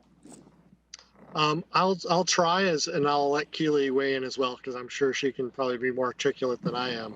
I would say a couple things that I would point to that we hope to prove with it, and it's a pilot project, so some of this is we're testing out to see whether this works. One is to reduce the impact kind of on the broader community. So less garbage, less visible garbage, improved hygiene for residents, so better health both and safety for residents of these camps, but also less impact on the community by reducing and managing the waste at the camps. We're also hoping to see an increased placement in people getting into housing. That's not going to happen automatically. It's probably not going to happen for everyone, but there's increased case management, increased housing search services to allow folks to move from encampments into permanent housing. So we do hope that there is a demonstrable movement of folks from these encampments into permanent housing. So I think those are the two main. That's not to say that there's not going to be anyone living in encampments after a year. There will continue to be folks living unsheltered, but we hope to see an increase and moving folks more quickly. Also helping people get connected to services, so fewer calls to law enforcement, fewer complaints from the public, just better overall management of these sites to reduce impact both for the residents themselves, to improve their health and safety, to allow them to be able to move into housing, and then to reduce impacts on the community. And I guess I'll have Keely add to that. I don't know. I think you did a pretty good job there, Tom. It's important to remember also that this effort the data will be entered into our homeless management information system. So we'll be able to determine just by data how successful the program is in the goals that Tom has laid out for us. And just kind of as a final, do we have, I don't know, any guarantee? I don't know if you can ever have a guarantee, but have we got accountability or mandatory treatment or something built in for maybe drug abuse and mental health issues? That, because I just don't see we're going to fix the problem until we get some treatment mechanism in place to help these folks make, I don't know, better decisions, make changes in their lifestyle. Does that play in at all here? Go ahead, Keely. No, there is no mandate for people to enroll in any kind of treatment, be it for behavioral health or for substance use. There will be access to those services. Were we to do that, if we were to mandate the participation in those types of services, then we would not be able to use the funding sources that we are currently using. However, yeah, go ahead. I'll say the other thing I would add is I do believe there is accountability built in. One of the things the contractor will be doing is working with the residents to come up with a set of kind of rules, expectations, and then consequences for kind of violation of those. So within kind of a self-management, there will be accountability among residents and with the contractor to enforce a set of behavior standards, expectations. So there is maybe, as Keely said, we're not, based on the funding sources, we cannot require or mandate access to those services, but we cannot mandate that they participate in those services, but we can certainly encourage and provide access to. But there is accountability built in through a self-governance model that the contractor will be implementing. Okay, thank you. Let's see. My recollection of the funding issue is that some of the money, you've identified four different places, and I know you said the emergency housing grant we had to spend by the end of June. My recollection, this kind of stemmed from our safe parking allocation. It was like $530,000 from last year, and that money, does that have, I guess I'm trying to figure out, are there other deadlines on this money, and the money that, some of the money that was available to us last year that we didn't spend, just so the public has a little deeper sense of these funding streams and why we might be going through this approach, given the different funding streams and what their timing of them are, and how some of them are just unexpended funds from 2020. Can you flesh that out a little bit, Tom? Yeah, there's a lot there. So the emergency housing grant is the only funds that are kind of set to expire within the next year. So those ones are expiring the end of June of this year. Everything else has at least a 1 year remaining life, and most of them longer. The ESG we have until September 30th of 2022 to spend, so a little more than a year for those ESG funds. The 2163 funds do not have a specific deadline on them, and that's a combination of past years' emergency funds from past years, from 2019 and 2020, as well as some fund balance that's available this year. And then the CDBG CV funds are available. We have essentially 5 years to spend those funds, so a longer time frame. We hope to get those spent. That gets a little more complicated, but we have at least more than a year to spend the CDBG funds. And this program it doesn't look like it's, yeah, okay, it is. at the top under D, interlocal, it's a pilot project. And I just want to call attention to that, because when you say something's a pilot project, you are intrinsically saying, we're not sure if this is going to work. We're going to try something. We're going to reevaluate it at a certain point in time. And then we're going to decide, this kind of, Commissioner Edwards was asking if this is going to be in a yearly expenditure. And I just wanted to point out that this is a pilot, and we may find that it works super well, or we may decide that it's not effective based on the resources. So just wanted to bring folks' attention to that. My last set of questions relates to the case management. I've never heard of Angels for Angels. Is that a local group? Is that a group we've worked with before? Who are they? What do they do? Yeah, good question. Thanks for that clarification. So Angels for Angels is a local group, and there will actually be the contractor who will be providing the services will be Olympia Mutual Aid Partners. They are Angels for Angels is a support organization. They are the fiscal sponsor for OLIMAP, as their acronym is. So OLIMAP will be the case manager carrying out the work. Angels for Angels provides, because OLIMAP is a new nonprofit, they provide some of the fiscal sponsorship and support for new nonprofits. So it's really Olympia Mutual Aid Partners that will be providing the services, and Angels for Angels is a nonprofit support agency. And so they won't be actually the ones carrying out the work, but they're there as a kind of for capacity support for OLIMAP.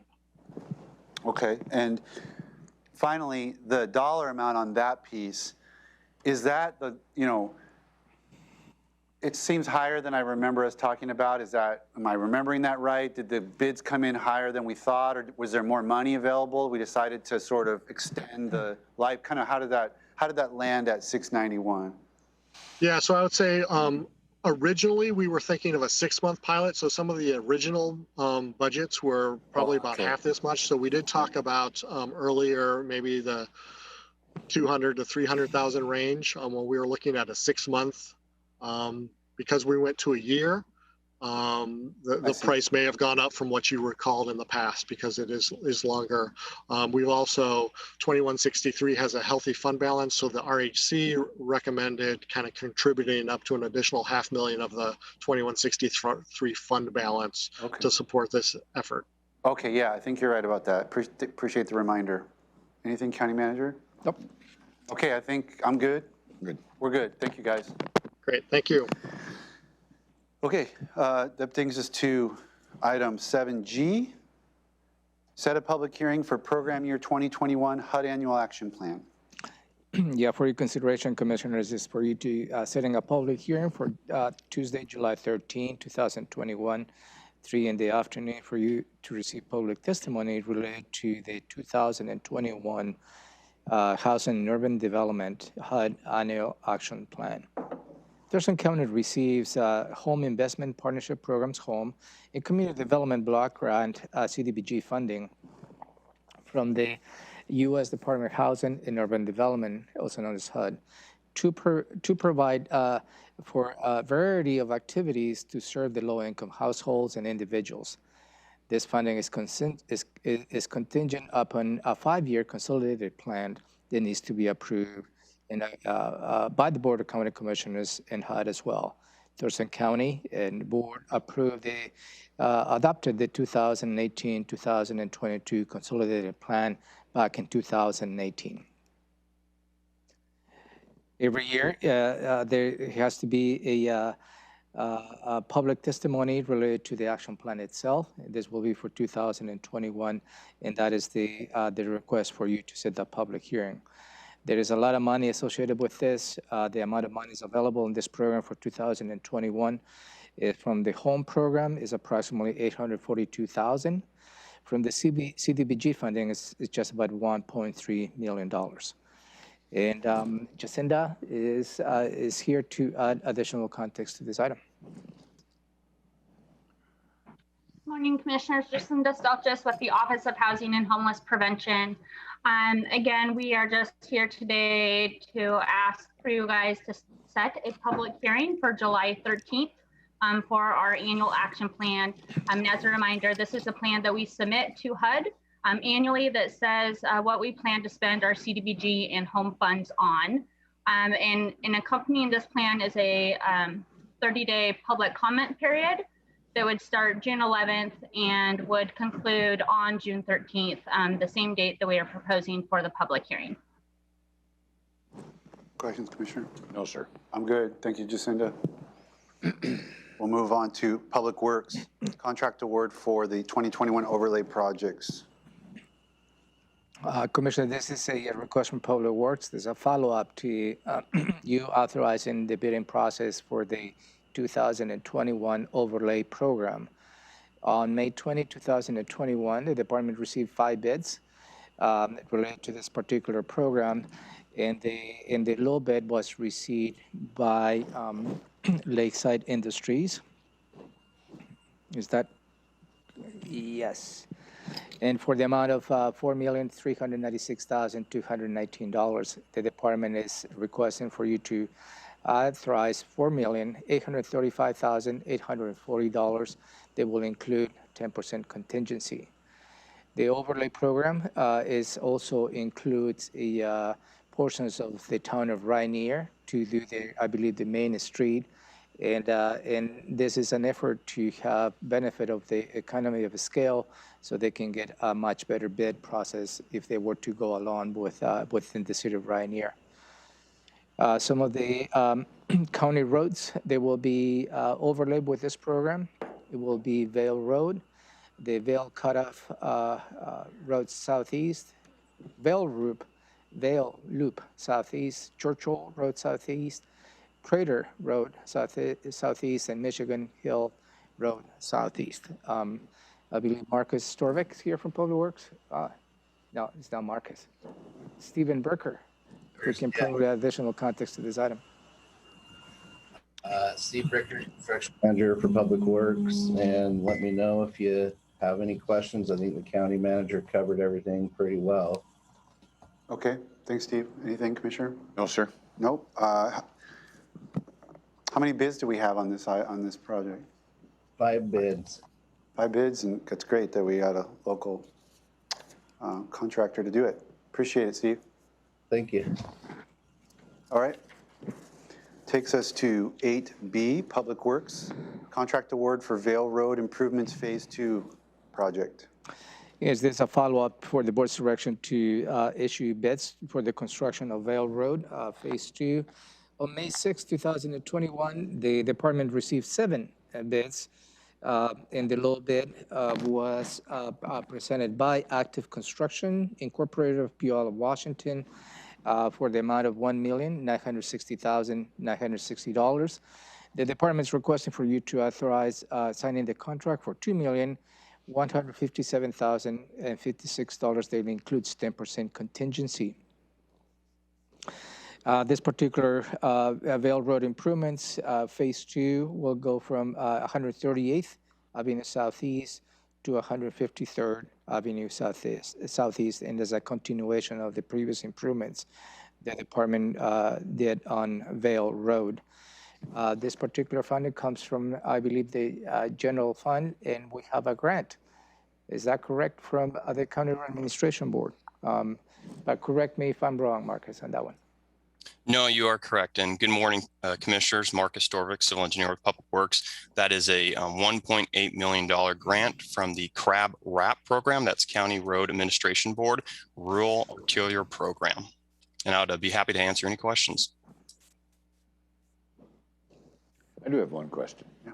On the 10% that we set aside for any changes, that doesn't always get spent, does it? No. I mean, sometimes it does, sometimes it doesn't? That is correct.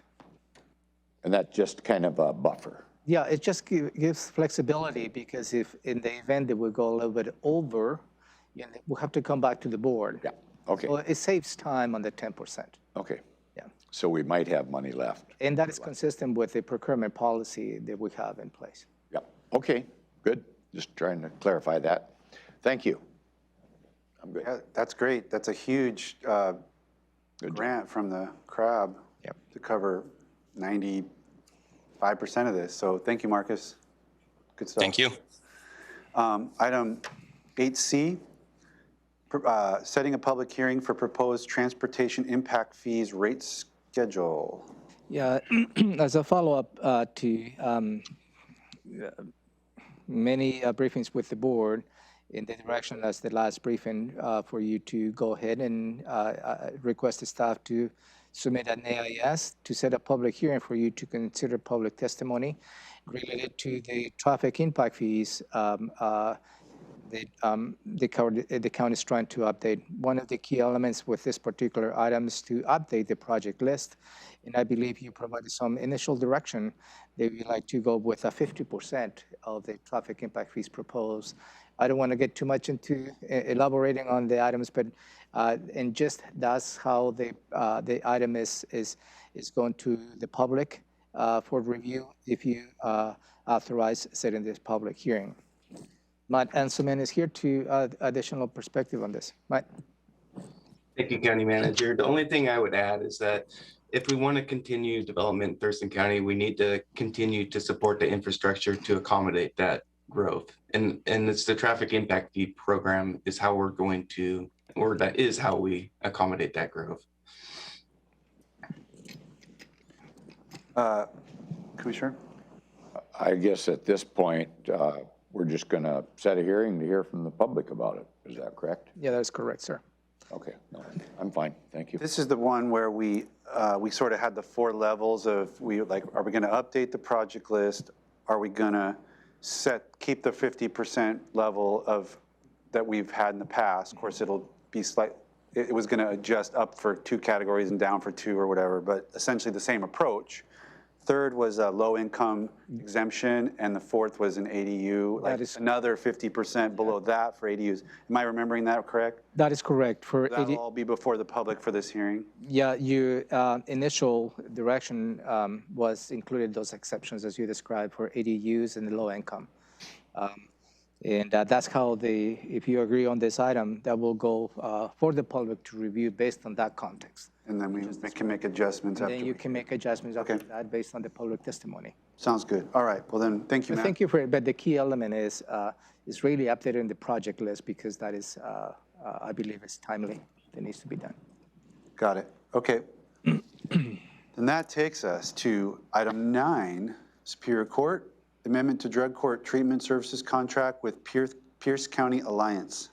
Yes, this request is for you to consider an amendment to the current contract the board authorized signing back in October 13, 2020. This particular contract is on June 30, 2021 with the Pierce County Alliance to provide substance abuse treatment services in the Thurston County DUI Drug Court program.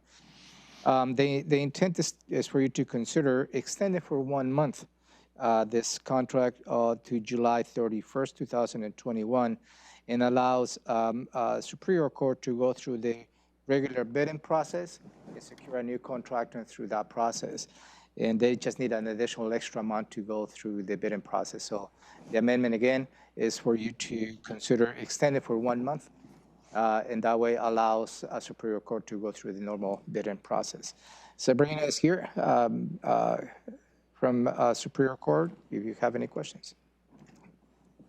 Can we just add the word move to approve a 1-month contract amendment? Yep, we can. Hyphenated 1 month. That way it's clear with the limited nature of what we're doing. Anything, Commissioner?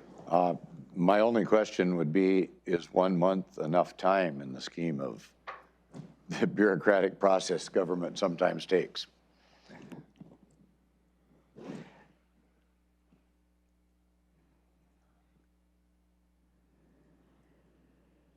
Good morning, gentlemen. Yes, we believe that we should be able to get through it.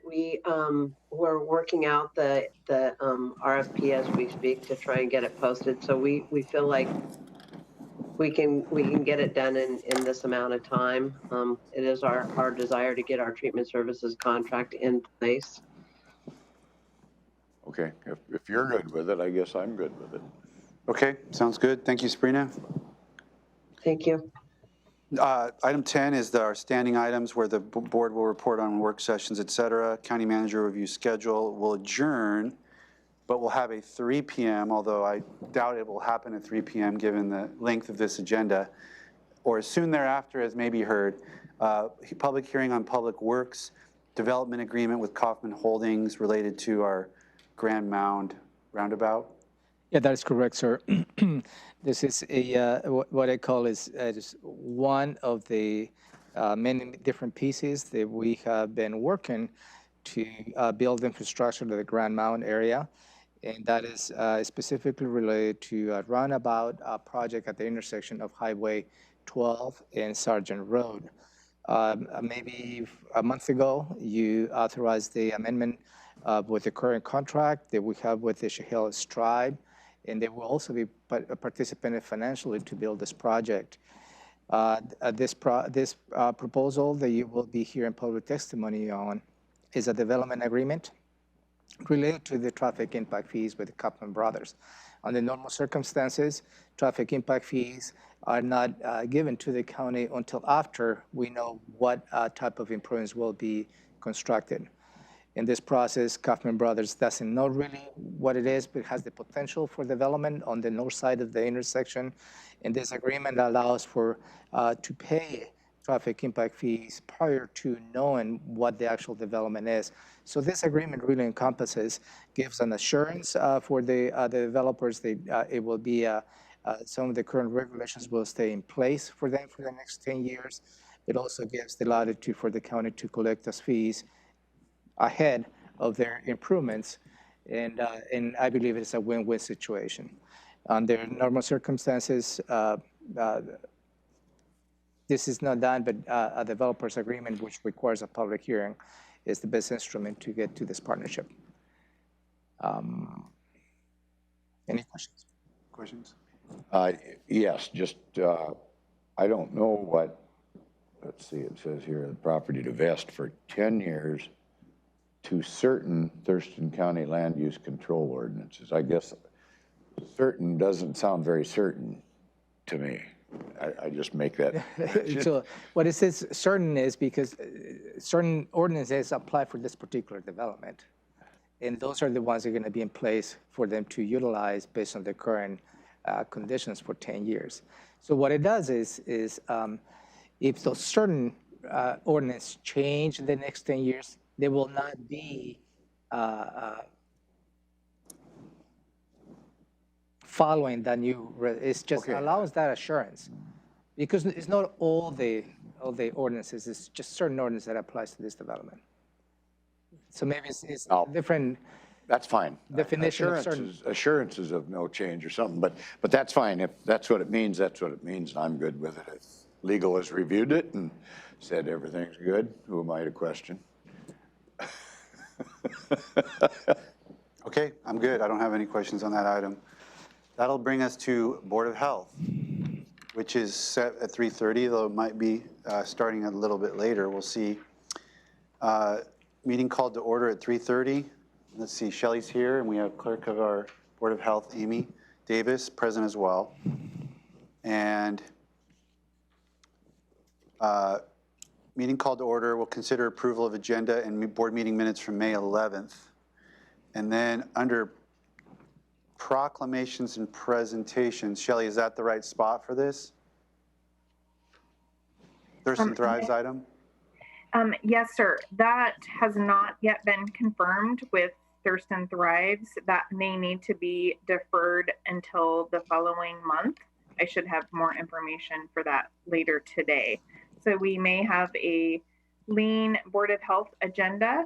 And the other item that we had discussed, Commissioner Menzer, was regarding the Integrated Pest Management Plan and Prescriptions by Patrick Soderberg.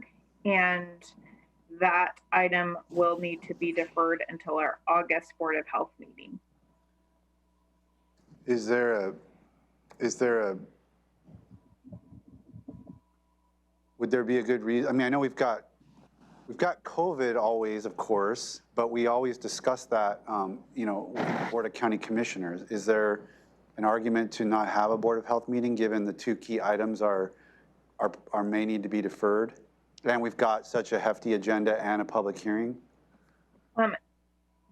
Our clerk of the board, Amy, did offer that as a consideration, that you do have a full agenda with other public hearings. So I leave that to the will of the board, whether you prefer to cancel this meeting or proceed with the approving the minutes, the board item, the board report in terms of what your activities have been as the Board of Health, and the health officer and director's report. We get our calls into you and Dr. A usually every Tuesday morning. So I don't know what Commissioner Edwards thinks, but I would be inclined to cancel this meeting. I'm fine with that, sir. Okay, then let's do that. I don't think that there's a need to try to push an item, just given what else we've got on our plate next Tuesday. I guess there's no time sensitive issues here, I take it at all, right?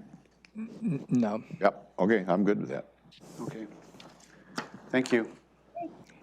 Thank you. All right, proclamations and awards. Good morning, Commissioners. Amy Davis, Clerk of the Board. The one proclamation included in your packet is for the 8th for LGBTQ plus Pride Month. And we will seek a local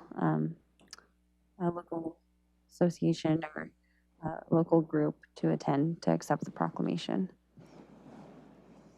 And did you get any edits from Thomasina? I think if you didn't, I think she has some. Yes, it's been revised. Okay. Since last Gone week. through that. All right, very good. Anything on this, Commissioner? No, sir. Okay. And then looking at our proclamations sheet, we'll have nothing then to worry about until July. Pretrial and probation in middle of July. Correct. Okay, this is up to date, I guess, is what I'm asking. Okay. Then we are at advisory boards and commissions. I do not have any advisory boards or commissions this morning. Okay. And we'll go to PIO check-in. Good morning, Commissioners. Megan Porter, Public Information Supervisor. I worked with Jason Ash in Central Services last week to get the new signage up on all the buildings with the new masking guidance before business started this morning. I believe they were all up in time, so a big thank you to our building staff for getting that done so quickly. And then also a thank you to Meredith at Public Health for her quick work in designing the sign last week so we could get them printed and laminated and ready to go. So it was a group effort, and so thank you to everybody who helped. I'm continuing work with the architects working on the design for the atrium, and we will be meeting, and I'll be meeting with the county manager and other staff this afternoon to review the next set of plans that they had provided last week to ensure the workspace is aligned with what we submitted 2 weeks ago. So we submitted kind of numbers and the workspaces that we'll need, so we just want to make sure and verify that it connects with what we actually need. Tomorrow and Thursday, the project manager and architects are doing walkthroughs of current spaces for offices and departments, just to make sure that we're not missing something that they'll see that we need, because we just don't recognize that we need it. So they're doing a visual walkthrough of each of our spaces, and we will be doing that tomorrow for the Commissioner's office. And then we're also working with Medic One on an education campaign to run throughout this summer, just to kind of tell people what Medic One does. So pending any questions, that's what I have for you. Questions? No, sir. No, thank you, Meg. Thank you. Legislative update? No update, sir. Nothing there. Briefing, public hearings, decisions pending? Nothing pending. Okay. Commissioner's items are lean, probably because Commissioner Mejia's not here. Nothing under public testimony? Nope, sir. And then we have Commissioner's items. Commissioner Edwards, I have two things, and they both have to do with the 3000 building. Did we ever come to a solution for the other elected officials that had concerns about the open concept that might or might not happen down there? Anything new on that? I know that was a concern of quite a few of the elected officials. Yeah, it's a work in progress. Nothing new, yeah, there yet. If elected officials have been submitted their requirements, and as Megan stated, the architects are going through the process and trying to address some of the requirements they have presented. And that is the reason why last week I asked for a 3-week delay, because my sense, based on the new requirements, perhaps the cost of the tenant improvements may be too high. So we just will need to go through this process. The architects are going to be working with each of those elected officials, as well as the departments affected by the move, and get into a point in which they can provide an estimate. And that is what I'm hoping to do here in the next 2-3 weeks. Does this tie in with what Megan reported on? Yes, sir. Okay, then I'm. Can I ask on that point? So when we're talking about the architects are doing this, the architects are doing that, are these folks on our payroll? Are they employees of the developer or the property owner, or what's the deal? Employees of the property owner. Okay. And there's just going to be more to come on that. Yes, sir. Okay. The only commissioner item that I wanted to bring up, I'm going to delay it because I think Commissioner Mejia needs to be part of the discussion, because I previewed it last week. It was this energy efficiency program that the Thurston Climate Action Team presented, and we earmarked some money, but we put strings on that money. And we've been entertaining requests to loosen those strings, and now we're 6 months down the road, and the board may want to revisit that request or that money. But I think Commissioner Mejia, because we remember the background of all that, and she doesn't necessarily. So it's not a time. It's time sensitive in the sense that before the next meeting, like later this month. But I think we've got a couple Tuesdays to chew on it, or Thursdays. So I'm not going to get into the weeds of it this week with her. I could probably ask Jenica, who also can be part of that conversation. Yeah. The whole climate action team, and she's working on the implementation of elements of the climate action plan that were approved. Yeah. And that may be a good conversation to have as a whole. Sure. That's all that I had that was on my list. Like I say, doesn't need to be addressed this week. Did you have anything else, Commissioner? Anything new at all on fees, permit stuff? I know something is coming up. Yeah, we already have a couple of briefings related to the overall fees. We have already engaged a consultant that has done a fee comparison. So we're going to be bringing this to your attention coming up in the next, I can't remember when, June 9th. So, and also I'm working on a briefing related to consultants and how they can provide consultant services to some of the areas here in CPED. That is also a briefing that is coming up. And in fact, I just had a meeting last week with staff as to how that briefing should be come together. So those two elements, I believe, are related, and the board wanted to have a briefing on those two. So it's coming up. Okay, then with that, we'll adjourn. Looked like we were running late, and now we're running early. We're early.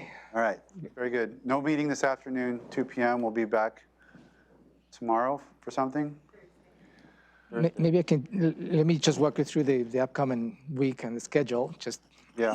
I can't be sure what's all board. I know my So schedule's tomorrow at 10:45, you have the opportunity to welcome new employees to Thurston County. 10:45? 10:30. 10:30. Is that Zoom in real time, in person? This is going to be Zoom. I think we have arranged that for via a Zoom meeting. I do want to mention the last couple times I've attempted to participate in that greeting activity, it didn't work out. So. Because of that, we're going to have a Zoom, and hopefully that will allow us you. I guess others had problems too. I don't want to make it, I think. Okay. And on Thursday, you have a briefing related to the couple improvements, as Jennifer Davis alluded to the fact, give you a perspective of the two projects that might be included on the couple improvement plan, CFP, minor amendment, excuse me. I do have a question on that. When's Commissioner Mejia going to be back with us? Next week. So is there a rush on that issue? Which one are you talking about? On The amendment? the upcoming amendment? Are we faced? Capital improvement? Yeah, are we faced with a time crunch? I just think as a courtesy. No, we could delay. I mean, I don't know. I just wonder. I don't know where we're going to go, if we're going to give direction. You know, we've got some differences here. No direction. No direction is expected. I see Robin's got her hand up. Oh, sorry. Go ahead. So sorry for jumping in, but I think that we do need direction because Jennifer will bring the information from the public hearing. The Planning Commission? Oh, yeah. Yes, and if there are any changes that the board wants to make before it's published for our public hearing on June 22nd, that would be the opportunity. That's the time crunch here. But that means we need to do it this week. Oh. So that it's ready for next Tuesday, so that it can be posted for our public hearing. I'm just trying to get ahead of I see a conflict. I mean, yeah, I see what you're saying. You know, Yeah. so Yeah, what happens if we have a stalemate on something? Right. This isn't the real vote, though. I mean, this is just isn't the final action of the board. I guess if the Planning Commission has different recommendation, then that would be a conversation we need to have. So maybe if we stalemate, then it'll have to wait till because we don't have a decision. Maybe what I can do is no, it's okay. I'll be here. Maybe what I can do if the board wishes to wait for Commissioner Mejia to be part of the conversation is to have that during the agenda setting a condensed version of what the Planning Commission's recommendation will be. Will that be? Well, no, I'm not trying to throw a wrench in anything. I'm just trying to get around a problem that might develop. Another option will be for you to have the briefing on Thursday, and then I will bring any decisions. And then see what happens. And then any decisions on Thursday morning as a revisit part of the briefing, public hearing decisions pending. Let's do that. Okay. Because we got other things on Thursday. It's not like it's the only. Next Thursday is going to be packed as well in the morning. So I may extend that over the lunch hour a little bit. Okay, so we'll keep the capital improvements minor amendment for Thursday, the 3rd. And then you have the regular commissioners check-in. Considering the Commissioner Mejia is not going to be here, it will be between the two of you. I will leave it up to you to have an hour and 30 minutes for the two of you to talk.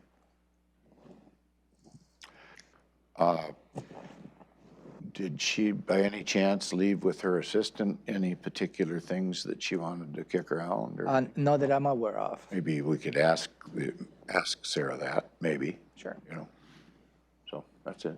Well, we can always just adjourn early if we. Yep. I don't have anything, I mean, I can report on boards and stuff, but I don't have any burning issue. But we could just meet at 10, and if we're done at 10:20, great. Okay. And on Thursday, also 1 in the afternoon, you have your regular monthly Superior Court update. And on Friday, you have been invited at 2:30 in the afternoon to participate on the grand opening of the Heritage Distillery. There is in Tumwater, the Tumwater Golf Course. So that will be an event. Is that the pre-grand opening or the grand opening? I thought it was a pre-grand opening, but I think it's the grand opening. Okay, because I remember some discussion about that. I'm out of town, and so you don't need to calendar that. If Commissioner Edwards goes, there won't be another commissioner there. Okay, so we don't need to add that on the master calendar then. FYI. Good to know. Okay. Okay, doke. Great, we're adjourned. Thank you.